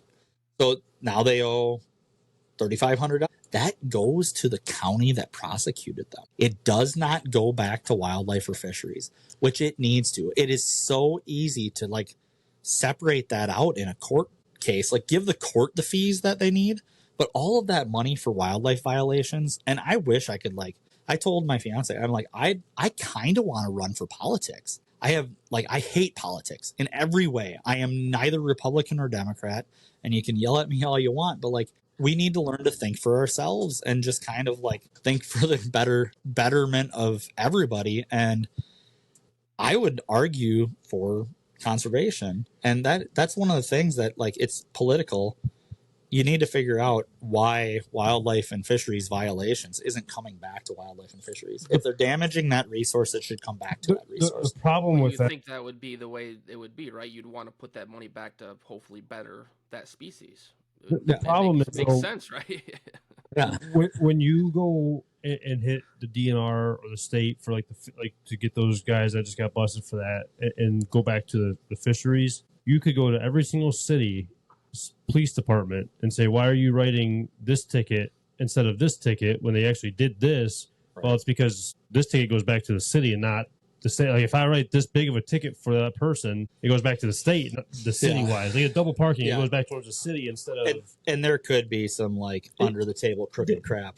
It'd be a chain reaction. It's an unfortunate thing. It's everything would go downhill from there. Yeah, and I mean, it's no different than like, hey, you're doing 20 over the speed limit, but I'm going to write you for running a stop sign, right? You know, or whatever. You know, it does suck, but you know, it sucks that the system was designed that way. It would have been a lot better if once you start something and keep with it, it's too hard to revert back to something else. Well, and then the problem is when all this stuff was probably, you know, brought up and discussed and talked about, it was before all the technology that we have now. So now we look at it, we're like, it's easy. Just use ChatGPT and you figure out something in 2 seconds, or it'll make something up for you. Back then, it was manual work where they had to do it themselves. So it's easy for us to say that at that point instead of back then, I guess. So it's almost like they dug themselves into a hole so deep, it's that hard to get out of that spot. Look at the deer baiting situation. They did it for the CWD because they thought that's what it was. Well, come to find out it wasn't. But now they're trying to figure out, in my opinion, should we make them pay for something that we took away? Right. And it's a whole chain reaction that they're kind of caught up in. Yeah, and I mean, like, you could dive. It's so funny, like, the conversations that we have, because like you could dive down so many rabbit holes with it. Sure. Like, you mentioned CWD, and like I was. Like, obviously, Colorado has had it for decades, but, like, I was born and raised in Wisconsin. Literally, to this day, the CWD zone line is 15 minutes from our property. Really? And we have never had to deal with CWD. The closest one has been, like, 18 miles away, which it really isn't that far. Now, there's studies saying that a buck during the rut can what was that one in Mississippi? It traveled something like 35 miles. I just seen something the other day. I don't know if it was true or not, because you can't believe everything that's true on Facebook. But like, there was a deer traveling like all the way up to northern Michigan or something like that. Again, I don't know if that's true. It might have been just something that's supposedly there's a black bear downriver. I don't know. With predators, it's different. Like, they obviously move quite a bit when they get pushed out of like an area. But do you think that wolf then moved all the way down here? That was shot a couple years ago. You think it moved all the way down? Yeah, we had the same thing happen in Wisconsin. We actually had one so I'm in Grant County. So like if we were to do, like, Wisconsin kind of does the mitten too. So like, I'm right here in southwest, very corner. Like, I can make it to Iowa or Illinois in 5 minutes. Okay. But we had one, I don't know, maybe like 30 minutes from my house in Grant County. And it's like, that was by car, like a hard 2.5-3 hour drive by vehicle to get to where any sort of wolf habitat is. I just find it weird, like with the bear situation, the wolf situation, that it wasn't seen or tracked on the way down per se. Like, with all the Ring cameras and the cell cams now, like, how did it just all of a sudden pop up out of nowhere? And it really makes you wonder, honestly. I mean, there's routes, obviously. Yeah, and it is kind of crazy. It's so strange, like how much association there is to like this area to where I grew up. Mm-hmm. So we had the same thing happen with a bear. There was a bear saw last fall or something like that down around my parents' house, and I'm like, bear, the same thing. Like, it's a 4-hour drive north to find a bear. Yeah, but it's probably been like 5-10 years ago now. But a bear from northern Wisconsin traveled down, went past my like high school town, went down into Illinois, swam across the Mississippi River into Iowa, trekked all the way down to Missouri, and there are bear in southern Missouri and Arkansas and Louisiana. There's like no bear in between. It's really weird. But this bear made this trek from northern Wisconsin all the way down. It got down into southern Missouri. Wisconsin agreed, Iowa agreed, Illinois agreed. They're all like, we're just going to let this bear do its thing. And it's great. This is how populations work. This is how wildlife works. Like, they move, they establish new territories. They, they'll interbreed and kind of start new genetics and new areas, whatever. But everybody agreed we're going to let this bear go. And then it got down to southern Missouri and they tranquilized it and shipped it all the way back up north. And I'm like, that poor bear. Every state was like, what the heck? This like male bear decided I'm going to go join the Arkansas population. So that's what's and just like how did it know where? Like what was going through that animal's head? That like 100%. Like so, we'll say like West Branch or Roasted, like they got bear up there. Obviously, we got property up there. We got bear on our camera all the time. Why hasn't more bear done that in the last 200 years per se? Right. But all of a sudden that one bear does it, or people say that, that they could see the bear slowly coming down, whatever it may be. How come that hasn't happened in the last 200 years and they kind of just stay in that area? There's just a lot of like weird scenarios, I guess, that I ask myself, and it's like, how? And like I would feel that you would see it in the past because I feel like less populated areas and cities, and we're more populated now. Mm-hmm. But I feel arguably we're way less observant than we were 30, 40, 50 years ago. Because everybody's got their face buried in technology at every turn. I mean, I'm not talking down, but we went out turkey hunting this morning, and I ended up walking down the tree line to check a separate field on the property. Walked down, seen a bird, tried to make a move on it, so we walked back down the same property, and I don't know how I missed it the last 4 times I was out there or whatever, but there was a shed laying right on the side of the tree line. And I know I walked past it like 10 times already, and it's like, how? I mean, it was all chewed to shit, but it's just like you said, observant wise. I mean, I don't know. I mean, when you got a one-track mind and you're focused on something at the same time, if somebody's driving and they're just focused on driving, I can tell you, like my dad, myself, whatever, we're always looking for deer or whatever. It just... How many times, I mean, everybody can say, like, I don't even remember how I got here. Like I was completely coherent, but like I was just so focused on this and just like out in left field in my mind, and I don't even remember what was going on. I just showed up here. You know what I mean? Like, it happens all the time to everybody. Yeah. Like, I mean, how many times have you just completely missed, an hour of your travels on the interstate? It's like, wait, what? Right. How did I make it all the way to Lansing? I thought I just filled up with gas and now I'm already on empty. Like, what the heck's going on? I mean, I completely zone out every time I go to Wisconsin. Well, one is I have to drive through parts of Illinois, including Chicagoland, and honestly, southern half of Michigan is pretty boring. Like 94 across the state is it's pretty boring road. The only nice part is if you're in the morning or the evening, you do get to see a bajillion deer around Jackson. Right. Let's take a quick breather from the action. Let's talk promos. Grab 25% off Hunt Proof with code GREATHP25. Save 20% off Cooler Guard using code GLO. You can take 15% off your order from Hodag using code Great Lakes. And take 10% off Pattern Pros using code Great Lakes 10. Now back to the show. With the state passing, I mean, so they just passed the rifle line. It's non-existent. They're doing the $1 rule starting next year, not this upcoming year, but the following year, with a point restriction on the buck only tag and then a non-point restriction on the combo tag. Yeah. I think that was really all that's passed, correct? One of the biggest things, there's a lot more than that, but those are the main points. There's some like small finer details with some other things around it. But one of the biggest things we always talked about in fisheries was simplicity's sake. And they have added a very complex arrangement to this. They went like all out, all at once. I'd like to know what you guys think of the rifle line. Because like for me, that was different coming here. I'll let Trav say it because I mean he's more about like the deer, and then I'll voice my opinion about it. I mean, I grew up above the rifle line, so like moving down to the Kalamazoo area was a whole different beast for me, and I immediately got a 450. So I mean, it's pretty. And where I hunt, I don't need to have a 270. I don't need to have a 300 Win Mag to where I'm at. I'm not shooting 400 yards at a deer, which I would never do anyways. But I just don't see the need for it.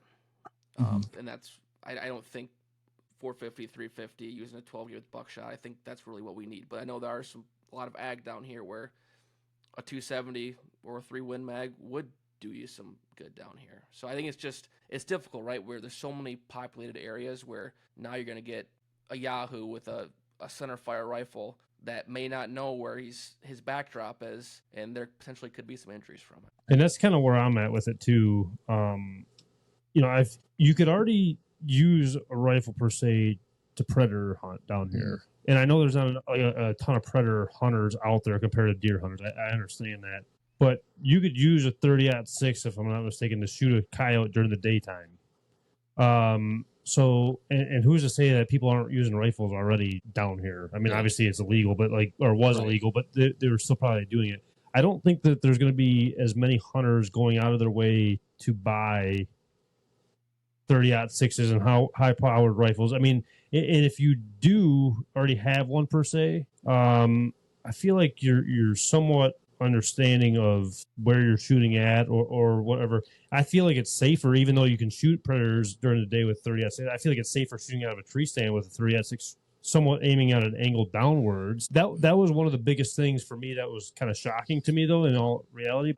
If you're in a let's say a food plot that's 100 yards by 100 yards, you're not going out and buying a rifle just to have one with you. You're probably still going to use a shotgun or a 350, 450, whatever it may be. I think people are going to buy them, like, because it's like they're going to use them. Like, it's like people with crossbows. Like, it's legal to use a crossbow. It's like, well, I'm going to use a crossbow now because it's legal to use it. If your property, though, doesn't have that space, though, I mean, there's no reason for that, though. So, I mean, I don't know why they would. Crossbows are a little bit different because you could use them anywhere, though. You're not going to go in a woods and just buy a 30-06 just because you can, I feel like nowadays, especially with pricing. Now, here in Michigan, though, didn't the straight wall cartridge go into effect like something like 6-8 years ago? Wasn't it shotgun before that? Like less than that, yeah. It was shotgun muzzleloader. Yeah, so when I moved to Michigan, I think it was back in 2019. I think that was the first year. Because I went out and I bought a Winchester XPR 350 Legend. And I was like, dang, you can't use rifles. And like, I had been in Illinois, which Illinois was shotgun where I was. Iowa started allowing straight wall cartridge long before Michigan. And they saw a lot of success with that. Your modern day shotgun, your 12 gauge with a good Sabo, with a good Sabo can poke 250, 250 yards. These straight wall cartridges, you can hit 300. I mean, would you do it? Would you do it? Yeah, exactly. It's possible, though. But like my 30-06, I was born and raised with rifle everywhere. Granted, I am in very hilly river bluff country, and not very populated. But in my time frame of hunting, the counties just south of Madison, Wisconsin, very agriculture dominant, very moderately flat, were shotgun only until a certain year. And I can tell you, so Wisconsin always had in-person registration stations with deer. That's how it always was. We were one of the last states to get rid of the back tags that like basically was a license plate for you walking in the woods hunting. Right. And that was, honestly, it was awesome because a DNR official could like figure out who you were from a distance with binoculars. Right. If they could see your back. The counties just to the east of us were shotgun only until I don't know how old I was. But that first year that they opened it up was ridiculous. When they opened it up to rifles, we didn't have more injuries. But I can tell you one thing. So, like, obviously with taxidermy, I am concerned with the new regulations. Like, obviously not a lot of people shoot $2. I do have a lot of clients that do bring in $2, but not a lot of people do get $2. So I could have a loss there. But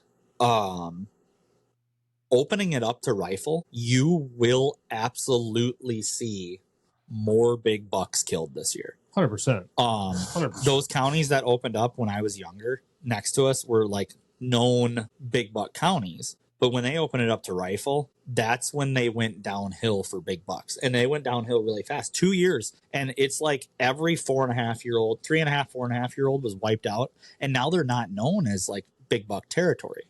Now, with that though, was that a $2 rule for you guys? Wisconsin, as long as I've been hunting, so when I started, a buck, right? So when I started hunting, you had to be 12 years old in Wisconsin. Okay. Now, like, there's no limit, like most states are doing, like kind of leaving it up to the parents' discretion. But when I started hunting, I was 12 years old.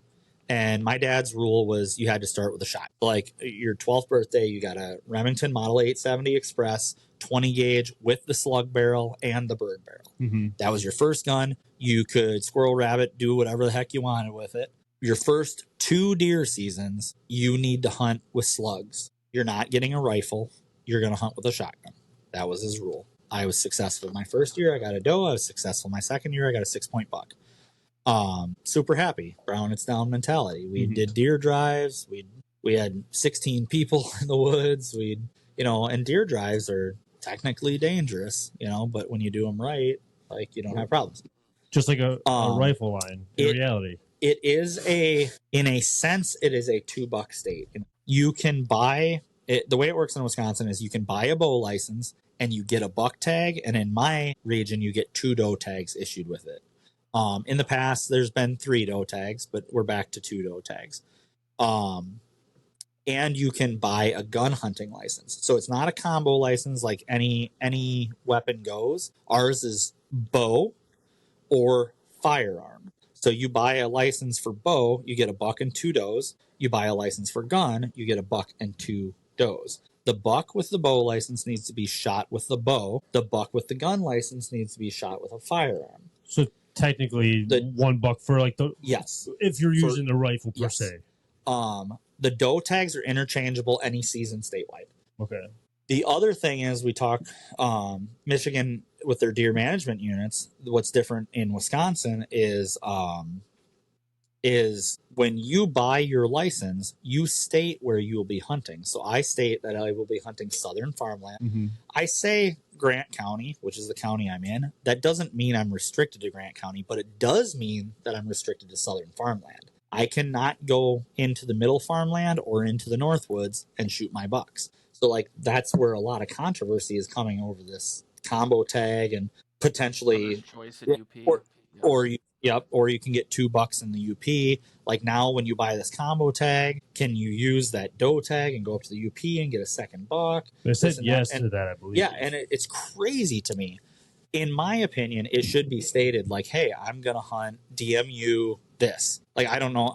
I haven't paid a lot of attention to it. I didn't hunt much here in Michigan for deer because I found out that, well, one, there's not a lot of good public land down here in southern Michigan, southern metro, right, and south of here. There is some, but it's kind of hidden off the beaten path, and Or the other ones that are like the major ones, like Pinckney and Bald Mountain, and all those. You got to drive an hour and 15 minutes, and I'm like, I do not want to wake up that much earlier, right? And do this and do that because I'm dead at the end of the day. Like I went fishing today. I'll be honest, I am dead tired right now. But, that's what's crazy. You're gonna go finish the deer. It's already 10 o'clock. And I've been going since 4:45 this morning, and I was out in the sun all day. I'm sunburnt, whatever. But like for me, it just became easier to go back to Wisconsin and do my gun deer season for a few days. And last year, I was supposed to go back and do 4 bow hunts, like 4-day weekends, or 3 4-day weekends, and then do my gun season. It's cheap for non-resident Wisconsin. It's $200. $200, and you get 3 tags, a buck and 2 does. And then for non-residents, doe tags over the counter, I believe, are $20 a piece. For non-resident, or resident? For non-resident. Oh, wow. And I mean, I could shoot 17 does a day if I got the tags to do it. I think you can only buy 3 a day or something. They do limit how many you can buy daily, but I mean, if you wanted to go out and buy doe tags until they're technically out and have 175 doe tags by gun season, you could technically shoot that many does when gun season rolls around. But it's been so different because like, and Illinois has, they have a 7-day gun season that has a split. It's 4 days. So it's Thursday, Friday, Saturday, Sunday. And then it's Friday, Saturday. It skips a week and then it's Friday, Saturday, Sunday, or vice versa, 3 days, then 4 days. I don't remember which. It's been a few years. But they used to do it. The way they did it is a $2 state. So, but you couldn't get your second buck tag until you shot your first buck tag or your first buck. And that was for residents. I can't speak for the non-resident system. I think non-residents are restricted to $1 in Illinois. There were a lot of changes in Illinois across the last 10 to 15 years because what ended up happening is people would travel from out of state because Illinois is big buck territory. And they'd buy a doe tag. They'd have that monster walk by them. They'd shoot it, and then they'd buy their buck tag the same day. But they're like, I have an excuse to hunt and have a gun or bow in my hand, but I'm not going to spend the $450 to get the buck tag because it's really expensive. Wisconsin's not expensive at $200. It used to be $160, and I'm like, we have family land. We got 46 acres that we hunt. Across the street, there's about 85 acres. On the back side of that property and their fields, there's more acreage, but they have relatives from Milwaukee come over and hunt. Just over the hill from my parents, my mom's second or third cousin owns a farm and owns more property. Down the road, we have 350 acres of state land. It's getting a little more populated with people, but by midweek, you can go in there and maybe get a doe. But it's crazy how the system is set up.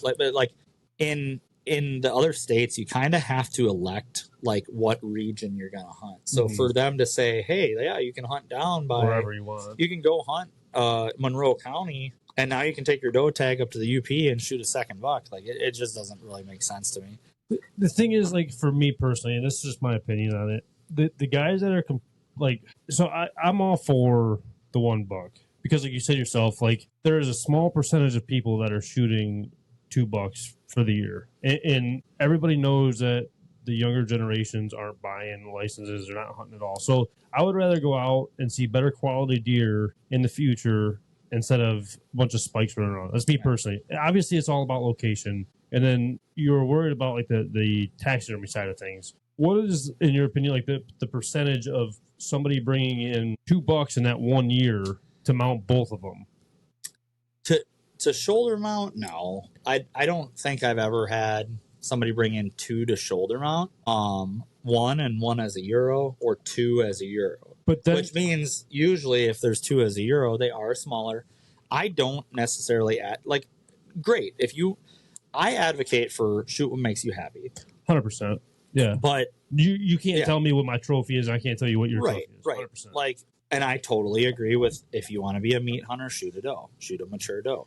That's my thing. If you need the meat and you go deer hunting for the meat because everybody says you can't eat the antlers, then shoot that doe. Because, and then you said too that the bigger bucks got shot in your home area. Oh yeah, right. So that in my opinion is bringing you more revenue that way. Even though you're only shooting $1 per year, more people are shooting higher quality deer with the rifle line. And like I said, if a lot of guys only shoot one deer, if they're even lucky, one buck per year. So why not just keep it $1 and the rest does if you're actually going out there for the meat? I mean, how many guys were going out there just to trophy hunt then at that point? I mean, you can't tell me that you're saying you're not a trophy hunter, but you're complaining about just not shooting does for the meat. You're trophy hunting, I guess, at that point. Yeah, I might have said that backwards. It was kind of interesting though, right? Because the UP, one of the reasons why they kept it a $2 or hunter's choice was because of the hunting heritage. If I remember listening to it correctly, was one of the things they stated. But it's okay, now you're discrediting the hunting heritages that are in southern Michigan and in the northern part of the lower part of the state. So it was just interesting to. If maybe there was more that I'm missing to that, why they kept it hunter's choice. But one of the things that stood out to me was that hunting heritage and going to the UP and having those hunting camps. But it's the same thing in other parts of the state of Michigan. Unfortunately, though, hunting camps all over the state are dying. It's a dying breed. And it's an unfortunate thing. Back when we were all kids, I know you're not from around here, but Trav and I, you lived on your guys' home farm, but it was tradition for the whole family to go up north and to go out to the camp and roughneck or whatever it may be.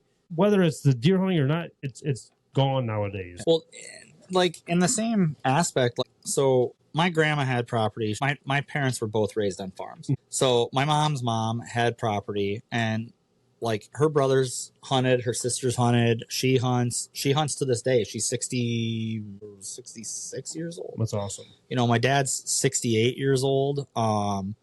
And like they still hunt. They're still pushing through it. But when I started, there were 20 of us hunting. You know, when I was 12 years old, I walked along from like 9 years old till 11 and then started hunting at 12. And every deer season, opening morning, we met at grandma's house and we all sat down, and she might have some breakfast ready for us at like 4 a.m. And like we'd all just chit chat, and then, well, where are we going this morning? And like opening day, it was a deer drive, right? Like we might go sit for an hour, and then the deer drive started, you know, and we're that kind of territory, because Wisconsin to this day is another aspect that a lot of states don't have. We have party hunting for deer. So if me and you are together by law within sight and sound, so you could be sitting 250 yards from me on a field edge, I could see you and scream to you. And if I have 2 bucks walk in front of me with a rifle, oh, so you could shoot both. I could shoot your buck and my buck. And use my tag. As long as we have that agreed between us and we're still within sight and sound of each other. So that's party hunting in Wisconsin. We did it for years, because with a deer drive, I mean, we're in hill country, and, you know, we'd line that a lot of the roads go down the valley. So one landowner would own that hillside. And we figured out through time, even to this day, like I could round up a dozen guys and tell you exactly where to sit on these properties that we used to be on, that we aren't anymore, and tell you exactly where to sit. Those of us who were going to walk and yell and scream and do whatever and sing songs and whatever. I'm glad I wasn't a part of that. We know exactly how to move every point and push deer in areas that we want them to go. And it was huge fight back. Were you singing? Oh yeah. Well, I was more of the sitting crew until I got older. Like, then you were singing? Yeah. It's saying some weird stuff, man. I'm glad it's happening. Every window in that county was broke. Dude, my cousin had a little jingle that he'd yell, and it was always that like military cadence, you know. The and drummer boy. One morning when we were sitting at Grandma's house, he sits at the table, or he had to be maybe like 15, and he goes, "Dear, come right here, so I can shoot you in the ear." And he whips around and looks out the window. Pitch black out, 4:30 in the morning. He's like, "Oh, dang, it didn't work." No lie.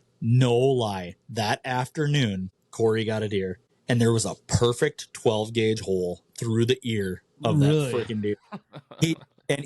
He took 2 shots back to back. He did not walk up to that deer and put a round through it just for a joke. I have no idea how that ever happened, and we laughed. I mean, to this day, I mean, it's been 20 years, 23 years, and like, it's just still a memory there. That's what's sad about it all, though. Like, going back to like the tradition. Jeez, oh, Pete's gonna get that spit out. It's just there's not a lot of people that can even like say that, or even new traditions starting. You know what I mean? It's sad. And like, we want to start it with our kids. I'm sure you said you got a 2-year-old at home. I'm sure when they're 5, 6, 7, you're going to be introducing them to this. Like, I asked my son literally a couple days ago. He'll be 5 in August, and I said, "Do you want to go hunting with me this fall?" And I'm like, and I haven't, like, he doesn't know much about guns. Like, his strength, some of these Nerf, like, I kind of want to just get him started with Nerf guns. Right. Just to get him in messing around at the house. Like, don't shoot at me in the face. You're never going to point a real gun at a person, or just like set up little target practice things, whatever. Because like, I debated last Christmas getting him, a little BB gun, and I didn't. And I'm like, he's just not ready. Like, he's small. He is a very small 4-year-old. He's the smallest in his class by a long shot. And, he'll catch up, but I know he's not ready, and I wonder if 5 years old is going to be ready. I feel like it's going to be 6 for him. To go out or to pull the trigger? To even use like a BB gun. Just kind of like get to that point. But like, it's so, like, I want to teach him that. And just last night, like, we found a toad in the yard. Like, and he got into worms like 2 weeks ago, and he's been every day, "Dad, flip some rocks, find some worms, And like I said earlier, his leg's broken right now, so like, he's not very maneuverable. So he just kind of like sits there, waits for me to bring stuff to him. Then I gotta give him dirt, and I gotta give him worms, and I gotta give him a bowl of water, and I gotta give him this and that. Well, now all of a sudden he's like, I want to go find some bugs. And no lie, the only thing I could find other than worms was the garden centipedes. And those things man. creep me out. Yes. And I gave him one, and he kind of, like, it ended up dead. But Right. Good. then all of a I'll sudden, say that out loud. of a sudden, my fiance mentioned roly-polies, sow bugs. Those aren't bad. And I found some sow bugs, and I gave them to him, and he had a lot of fun with those. And then, last night I found a toad, and he's not about, like, he was really brave when he was really little, and then he kind of got, like, scared of everything. But last night I got him playing with that toad, and like we had to, like, kind of holler at him a little bit, like, be gentle. It's a wild animal. Right. You still need to respect wildlife, and I think it was a great starting point. Even though it's just a little toad, we're like, you're going to respect it. You got to introduce him to things. Yeah, you're going to respect it. And I even told him last night, I said, because I did ask him, I'm like, do you want to hunt with me in the fall? Now, when we do hunt, we still respect the animal. But I said, anything we shoot, we are going to eat. And I said, we are not going to leave it lay or anything like that. And we will respect that animal and we will eat it. And he's like, okay, but like, he was playing with that toad. And I'm so proud of him, because, like, where do we start our kids to get them into this? And like, maybe that's the first step, like, to just respect wildlife. Like, my fiance's side of the family is like, her mother will literally pick a worm off the sidewalk and put it back in the grass. She will pick flies off the window when they get in their house, and she will go release them outside. Like, she is just an animal lover. She doesn't want to kill them. She still respects that I hunt. She still respects that I do taxidermy. But she is an animal lover to every sense of the word. And, like, I don't want my son to be that, because, like, well, you do, but I do. Yes, I know what you're saying. I want him to understand the, like, complexities of hunting, and hopefully we can get him to enjoy it and love it. And I said, like, I would have loved to go turkey hunting this spring. Mm-hmm. I don't have anywhere to go around here. But maybe next year I'll find a spot. I got a nice, 270-degree see-through blind, and just pop it up and chill with him. If he wants to bring his tablet, bring his tablet. I don't care. Glenn from GK brought up to me the other day, from the beginning of the season, turkey season. His son is, he's been wanting to get his son out there on a bird.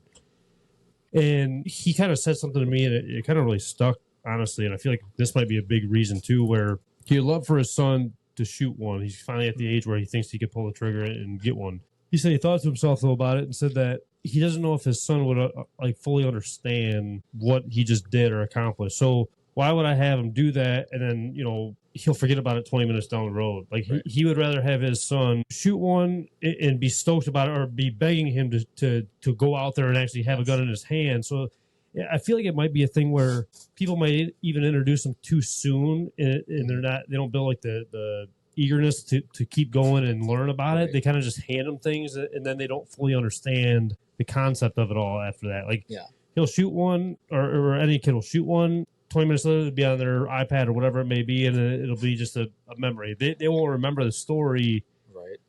Forever, like 20 years later down the road. They'll just, oh yeah, I got that when I was 6 years old, and that's it. I like the fact that I wasn't able to hunt till I was 12. Because you have to understand it more. I got to understand it a lot, and I did get to walk along. Like, my brother was 12, 4 years before me, so my mom worked days. My dad truck drove, so he was over the road maybe like 2 to 3 days a week. So, like, if we weren't being babysat by, like, my mom's sisters or grandparents, then my dad had us during the day. And when we would go hunting, obviously my brother's 12, he wants to hunt, he's been, like, introduced to it.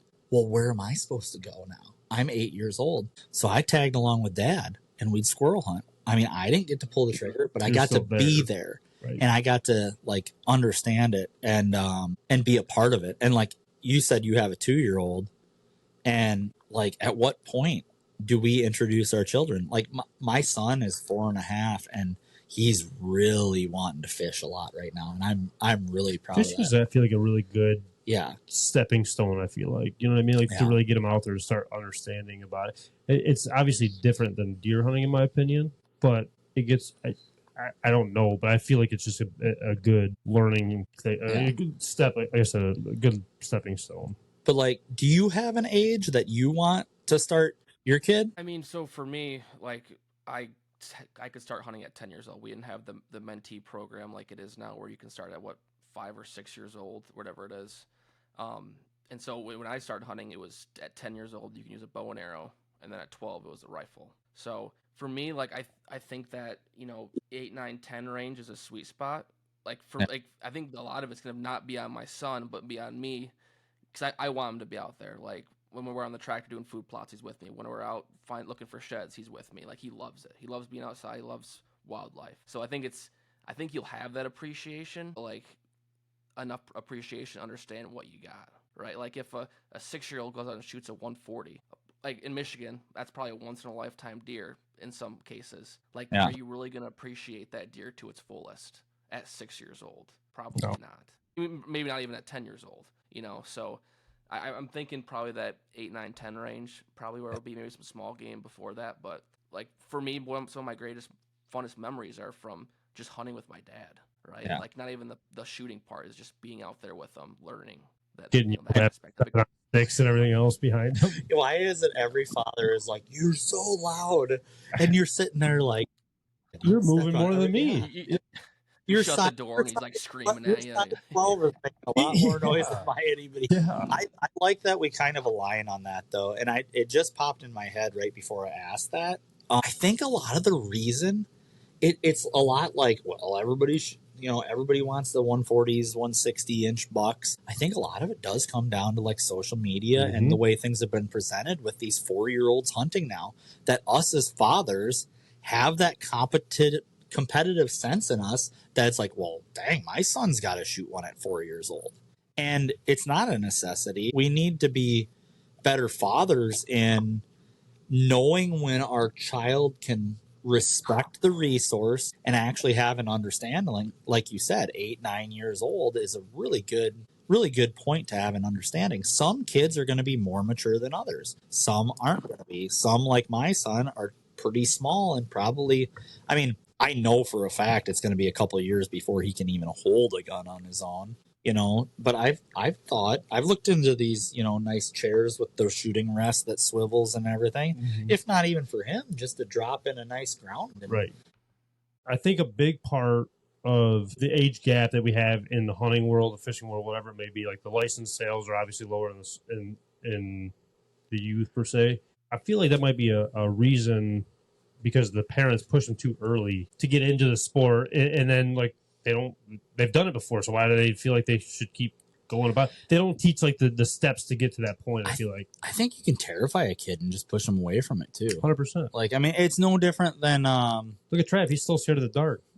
It's no different. Out in this room right here. It's no different than your little kid. I want you to be baseball. I don't like baseball. Well, you got to play baseball. I played baseball. I was good at baseball. You got to play baseball. Right. Well, it's the same with hunting. It's no different than any of this other sport that a parent pushes you into. I feel like more parents don't realize that they're pushing them away than, I don't know. No kids don't want to do food plots when it's 100 degrees outside either. Like, you're going to force a kid to go out there and do that, and he's like, yeah, you're not making him. He's like, I want to go with daddy, right? There's a difference between all of that, I feel like. You know what I mean? Yeah. And I think the difference between 2 and 8 years old, though, he's probably going to have a totally different perspective of sitting on dad's lap at 8 years old versus 2 years old on the track. Well, but it starts early, though, with him understanding, like, why you're doing that and, like, the process of doing that. You know what I mean? He's probably going to want to drive the tractor at 8 years old. So. He's already want to drive it at 2 years old. So, yeah, he'll definitely be driving it at 8 years old for sure. On my bass boat, this new one, the console is very tight to my body, and my son wants to sit and drive the boat. And my hands are on top of his, obviously, because it takes a little bit to control a 19.5-foot bass boat with a 225. But he loved it. The last time we were out, we went over on Belleville, but he's at that age, He's Brian, Dad's best friend. Our buddy Brian in Ohio. He does a lot of filming for us, pictures, and he's helped us out tremendously with the podcast too. He's got a kid, and he's got a pond out back, so he bought him a little rowboat and put a little trolling motor on it, and the kid just goes out there fishing by himself and just kind of goes around it. Like, I'll have to show you a Snapchat from today, just them walleye fishing today. It was just, I don't know, it cracks me up every single time I see it. Well, and that reminds me, like when we were in 2 Fridays from now, I'm going to drive to northern Wisconsin. it's no different than being from Michigan and going up north for something. Mhm. But we always went on a fishing vacation. It's like in today's day and age, it's like a 5.5 hour drive, five and a half That's not too bad. to where we go. It's actually Burnett County, which is, if you guys are familiar with like the whitetail record books where the Jordan buck was shot, Okay. which held the world record for many years. So we actually, so the only year my parents have missed since my brother was born was the year I was born, because we go the weekend after Memorial Day. And I was a May baby, so they couldn't go that year. So since I was 1 year and 1 month old, Gone every year. I have been going to northern Wisconsin to the actual, we started just outside the town of Danbury where the Jordan buck was shot. And now we have since moved because the owner of the cabins we had got in trouble with the law, and they closed them down for a couple of years. So we moved to a different area closer to we're still in Burnett, but we're closer to Polk County now, which is the next county south. And How bad was it, though? How bad was the in trouble? It was in Michigan. You don't think it's trouble at all, but it was sale of marijuana. And this was, 15, 20 years ago in Wisconsin. Wisconsin, I still think, is not legalized. So he's like white boy Rick in Wisconsin, basically. Well, he had gotten busted for the third time with intent to sell, so Okay, he went to that's prison, and he had quite the abundance of marijuana. So he's got some street cred. His parents had ran that place for decades, and then when he took over, he ran it into the ground pretty quick. But we moved to this other place, and like, I wasn't going to go, but some life situations presented an opportunity for me to go. So I'm going to go up there and kind of take a little time to me and, enjoy some up north fishing. I wish I could take my, my son, cause like we said, getting him into the stuff, and he's really at that point, but it can't, It'll be time. He can't go on the water all day, every day. And for me, it'll be pretty much sun up to sundown for like 7 days straight. It'll be a good time. You better work on that tan, I'll tell you that much. Dude, if this burn goes away, you got to get one good burn, I guess, at the beginning of the year, right? That is true. But yeah, it's going to be a good time up there, and it's not much different than like how you guys go up north here. Right. Michigan and Wisconsin are a lot alike in a lot of aspects. And do you think Michigan's Midwest? Yeah. Okay. I don't think Ohio is. Okay, I agree with that. Screw Ohio. I don't even like Ohio anyways. But I just heard it from there's a rumor. Wisconsin is way better than Michigan, though. Sorry, any fans you guys have, but all I know is you live here now, so you better choose wisely. I kind of got sucked into that. Though. You're here now, so well, DNR left, but I had a kid before I left the DNR, and I kind of got locked in. Well. You're here, so go blue. Oh, that's another thing. Badgers over there. we've been pretty rough for several years here. But that actually dives back into it a little bit. So I actually had my son. It would have been August, and I actually left the DNR in January. And at the time, anybody in the state government here was getting 12 weeks of paternity leave. And they're like, well, are you going to take it? I'm like, yeah, I'm going to take it. It's full pay for 12 weeks. It's crazy if you don't. And I get to be with my son for the first 3 months of his life. Yeah, of course I'm going to. Like, who knows what's going to be going on with his mom? Like, right. Whether it's postpartum or if it's, if she had a C-section. So obviously, like, there's some recovery there. And she got 16 weeks from her job, and she actually never went back. She had another job lined up by the time she got back that paid better and was more local. That's the ultimate move right there. Yeah. But when I got done with the 12 weeks, I got back to the DNR, and it was like I had never worked for him before. Really? It was like I was treated like dirt when I got back. And I mean, it was probably only 6 or 7 weeks before I left. But this was during the COVID era too. Like, COVID was just dwindling down in like late 2021, early 2022. And I don't know if everybody was on edge and they just didn't want to treat me right. But like, I went back into a system that was only working like 2 to 3 days a week in office. And I was just like, all right. And when I went back after the 12 weeks, I did not feel welcome. And it's funny because I was asked, are you going to take the 12 weeks? And I was like, yeah. And all the people were like, why wouldn't you? Why did you ask if you didn't? If it's not in front of you. Yeah. Right. And then you agreed, like, yeah, you definitely should. Okay. Did you want me gone then? Or did you hope that I was going to or wasn't going to? Like, there were so many questions there. But I even told my fiance when I got back after like a week or 2 weeks, I was like, I don't feel welcome. Yeah. I'm like, it doesn't feel good. And I'm just like, it just isn't it anymore. Like, and I wanted to move up, to different places. And I applied within reason to like take our newly formed family somewhere. And I couldn't find anything. Like, it's such a competitive market within the Department of Natural Resources. And like I said, I think they're more they're looking for highly educated people, but at the same time, like, they want to keep it the same almost, it feels like. I feel like I've been a pretty good sense of character throughout my life. And there's been a few times like where I've been at least involved with interviews or had people walk through, like where they introduce them to the office before they have an attempt at hiring them. And I'm like, don't hire them. Like, they're not going to cut it. And like 2 months goes by after hiring them and they're like breaking everything and like can't get anything right or don't have any understanding of like scientific methods. And it's just like, I told you, like, I gave you fair warning. And every time I've actually said it, like, it was spot on.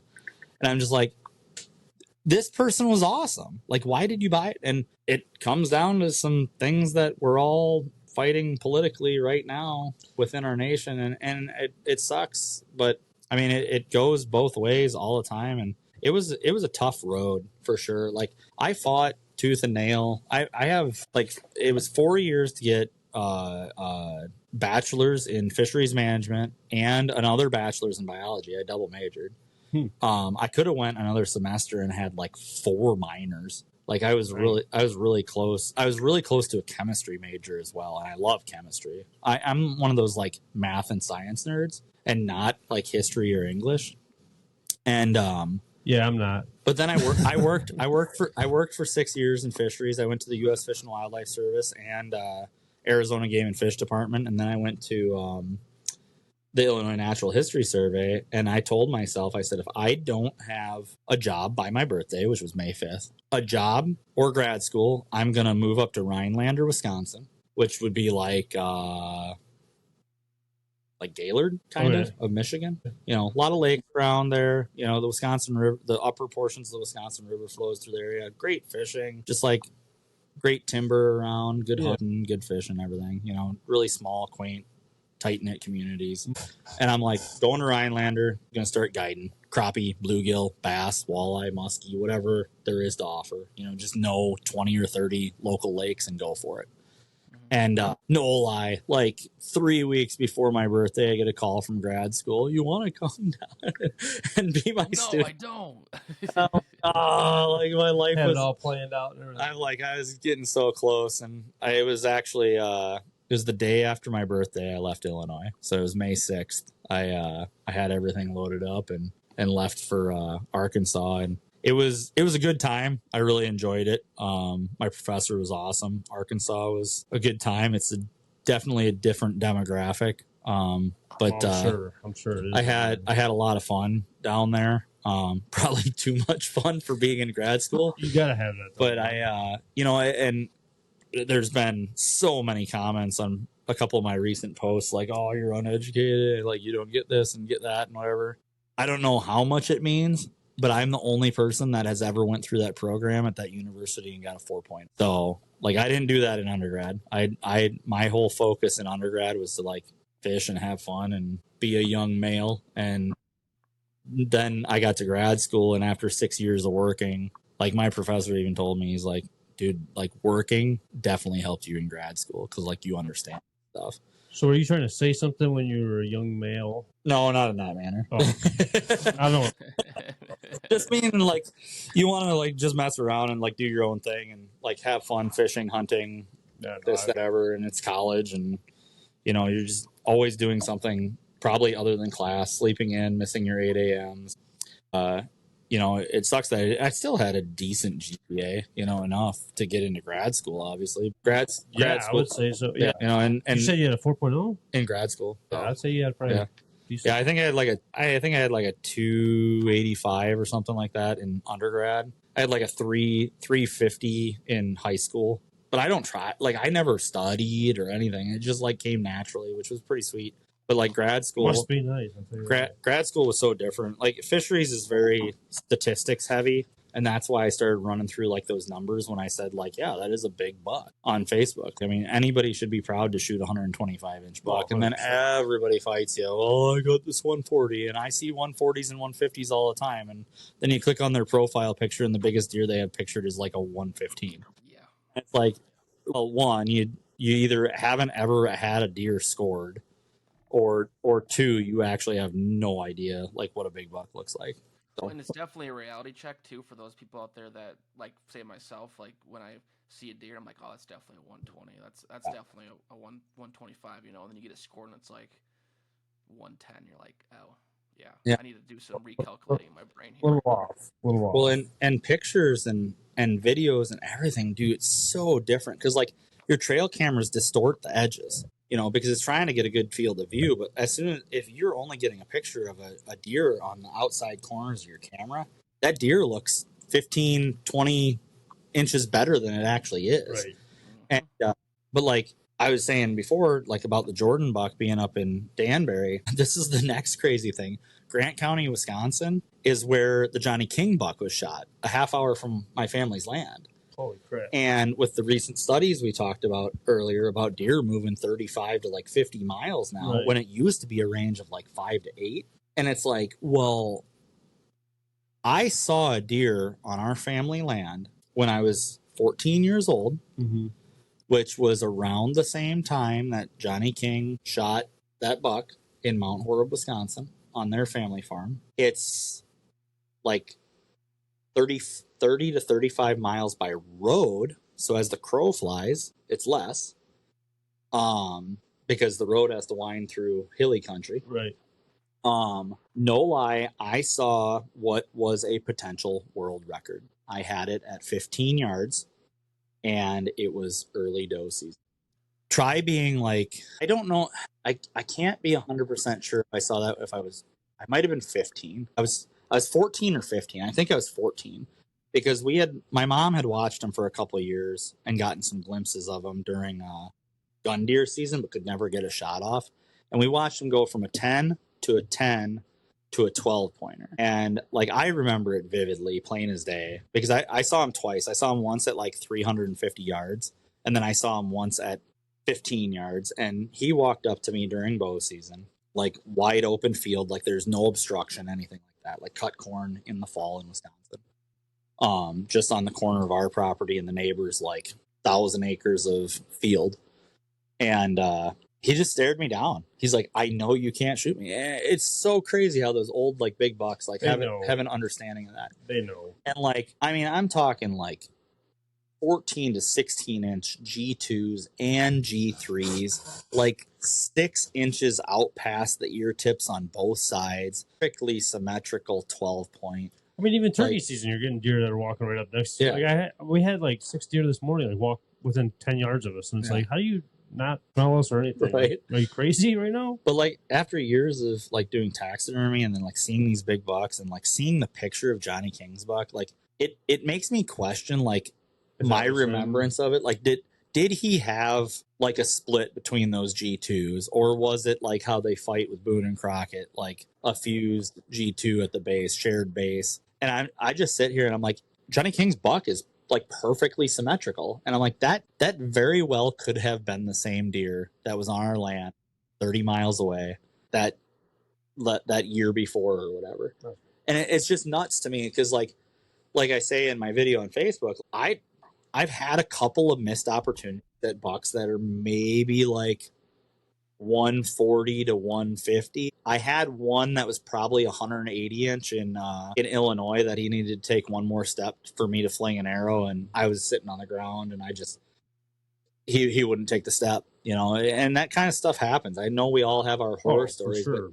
but like when I said earlier, that deer on Pennsylvania, second biggest deer I've ever seen. This one when I was a teenager, just stupid. Like I've never seen a deer. I've never seen two deer that could fit the rack in that one deer, and it's just nuts how big it was. And like I hope to one day have that opportunity again, because obviously at one point there were those big deer around, but our property consistently puts out 120-inch deer, and everybody's like, don't shoot the big deer, let them go another year. Well, guess what? We don't get them. And this year I ran my trail cameras through the winter, and we had those deer on camera again. Post season, post gun season, there's not a lot of bow hunters where we hunt, and I will never see that deer again. Right. I will not see it next season, and not the 200, you know, but like any of these like 115-inch bucks. We had one buck this year that a lot of people were saying on camera that he's 150-inch, but trail cameras distort, so maybe he was like a 130, 135. But I mean, we had on 46 acres, I had 35 different bucks. I only had about 7 does. So we got like a 5-to-1 ratio buck to doe, which is awesome. Solid, yeah. Which is awesome because those bucks need to compete to progenate, like we said earlier. Right. We got the food, we got the shelter. Now they need to compete to breed. And what's almost any wild animal have to do, like evolutionarily speaking or whatever, to survive in the wild? Be the biggest, baddest you can be. And like, even though it may take years for that to like establish, if you got the right ratio, like our bucks are going to consistently get big, right? You know, and I mean, big body deer too. I mean, our deer, we've never weighed a deer. I know we've shot maybe 1 or 2 that have broke 200 field dressed, and like that's another thing. A lot of people have no idea what a deer actually weighs field dressed. I mean, it depends for sure. Yeah, but go ahead. I was going to say, consistently over there, which is one of the craziest things. We are in hilly country, but our deer with taxidermy, the necks are 1 to 2 inches bigger every single time that I get a deer over there. I actually kept a spare cape of a 3-pointer a couple of years ago. It was, I didn't mean to get it. I thought I had a crisscross of deer late in the evening with like a minute of shooting light left, and ended up pulling the trigger on the wrong one because I saw the massive body and it was kind of dark enough you couldn't see antlers anymore. Right. Went up to it, and this little 3-pointer had a 22-inch neck. For most deer outside of the rut here in Michigan that I mount have about a 18 to 19-inch neck. Crap. And this 1.5-year old 3-pointer had a 22-inch neck. And I'm just like, dude, I'm going to keep that cape to use as a spare cape if I need it. But it's nuts over there. It's a lot of fun. And just like the differences I get to see in like the management and stuff. But those big bucks, I don't think I'll ever see them again. Like I've tried to follow bucks through years, and we can't. Like we don't get them. We know the neighbors don't get them because we have close contact with these people. And even like I had 35 bucks. A guy kitty corner down the street or down the road, maybe his closest portion of his land is maybe 400 yards from our land, 500 yards. None of his bucks 2 years ago, when we were really talking, none of his bucks on his 85 acres were any of the bucks that were on our 46 acres. I mean, I get a lot of deer too that like I don't even see, but the neighbors like right next door get like pictures of them. It's crazy how deer move and can elude certain spots. I feel like I don't know. This stuff in Michigan is really just gonna be interesting to see. Like, I mean, I told you guys, I don't think there's any scientific merit to how they actually went about this. Like, I truly believe they should be issuing 2 to 3 doe tags for every combo tag down in the southern zone, because like if you're issued the tags, you want to fill the tags. That's just kind of how it works out. Like, why are we managing bucks if we're trying to manage does? It would make sense to like. I get the roundabout way that they're trying to claim, but like if you issue me 2 or 3 doe tags, I want to fill those 2 or 3 doe tags. Well, you know, I'll say this: don't make me pay for them. And then this after pay extra. I'll probably have to drop before my phone dies again. But if you want to, and then we can get into it at a different podcast. This is going to open it up, and I'm going to leave it at this. If you want to kill more does and get better quality bucks, why not create the youth hunt doe only again and eliminate shooting bucks? Because then you're allowing kids to get into it. You're not having them shoot 140s and shooting their dream buck. Yeah, it'd be awesome to have your kid do it. But what's the difference between them shooting a doe and a buck? And it in my opinion, solves a lot down the road. I would say, and I'll end on this because we could debate it all night and discuss this all night. I think that the deer debate in Michigan right now is about as big as the wolf debate nationally. Yeah, it is agree with that. Crazy what we are going through here in Michigan. For any of your guys' listeners that are outside of the state, it is. Oh, it's everywhere you look. It is nuts here in this state right now, and I realize other states are going through things as well. But it's huge. I've never in conservation management, in taxidermy, anything, I have never seen so much controversy over one like outdoor related thing, especially on like this type of level. It's a large scale, but it's a small scale because it's just a state. Right. And like I said, we could debate this all night. We could debate, but like deer in Michigan is just nuts right now. We'll come back in. We'll have some more conversation about this because we could definitely go down some rabbit holes that we barely got touched today. Yeah. Which I think would be good. But I greatly appreciate you coming in today, man. Where can people find you? Where can they get a hold of you at? Where? Yeah, obviously, like, there's a phone number to contact. You can find me on Google if you type in Heritage Taxidermy. There is one other Heritage Taxidermy out in California, I believe. I don't know if their doors are still open, but they, you can find me on Google. But the biggest avenue is Facebook. Like, if you want to see content or anything like that, I do share some taxidermy tips and tricks for anybody who is aspiring to be a taxidermist. I've been getting a little more into that, but I never used to share that stuff. Share some random stuff, just kind of like livelihood. But share a lot of finished stuff too. A lot of people want to see finished mounts and such. I treat it differently than other taxidermists because I told myself I'd stay true to myself. I'm not an editing type person. Green is what you get. I may shoot 2 or 3 videos just to like get my words out properly, but it's going to be green. I'm not going to sit down and make edited videos, which the other taxidermists are. And that's fine. Like, I like their content too. But, it's just a little bit different with me, I think, that aspect. And that's what it should be in reality. I've been seeing, like, with different content, I've been debating about just kind of opening it up as heritage taxidermy and outdoors because, like, obviously I fish a lot. I hunt a lot. Yep. I don't want somebody to visit a taxidermy page and be like, oh, why is it all outdoor stuff? I mean, I've been dabbling with a GoPro a little bit when I'm fishing, and I'd love to share that on the taxidermy page because my fishing page never really took off. So if I could switch it to outdoors, we'll see. But for the most part, Facebook is my avenue. You can message me on there. I respond accordingly. I do some national stuff. My deer hides are a really big hit across the nation. I bet you I've shipped finished deer hides to 30 different states. Wow. Cool. And that's kind of what made it as big as I have been on social media. I bet you I gained 20,000 followers just because of deer hides, which is crazy to me. It was an overnight thing too. But Facebook and Google, Heritage Taxidermy, and we want to. And he had a little thing he said earlier, and he did it so nonchalantly. And you didn't even mean it, but you said like preserving the heritage of like people and like deer camps and everything like that. And that's exactly what I want. Like, I want people to remember where they came from, and like, this is our heritage. Like, we have hunted for millennia. We have fished for millennia. Like, this is our heritage. This is where we come from. And that's why I named it Heritage. And the craziest part was I had that name before I moved to the area. And the area has a ton of heritage around it. We have Heritage Park. There's Heritage Insurance. Heritage this, Heritage that. That's pretty cool. And I actually had the name for the last like 15 years.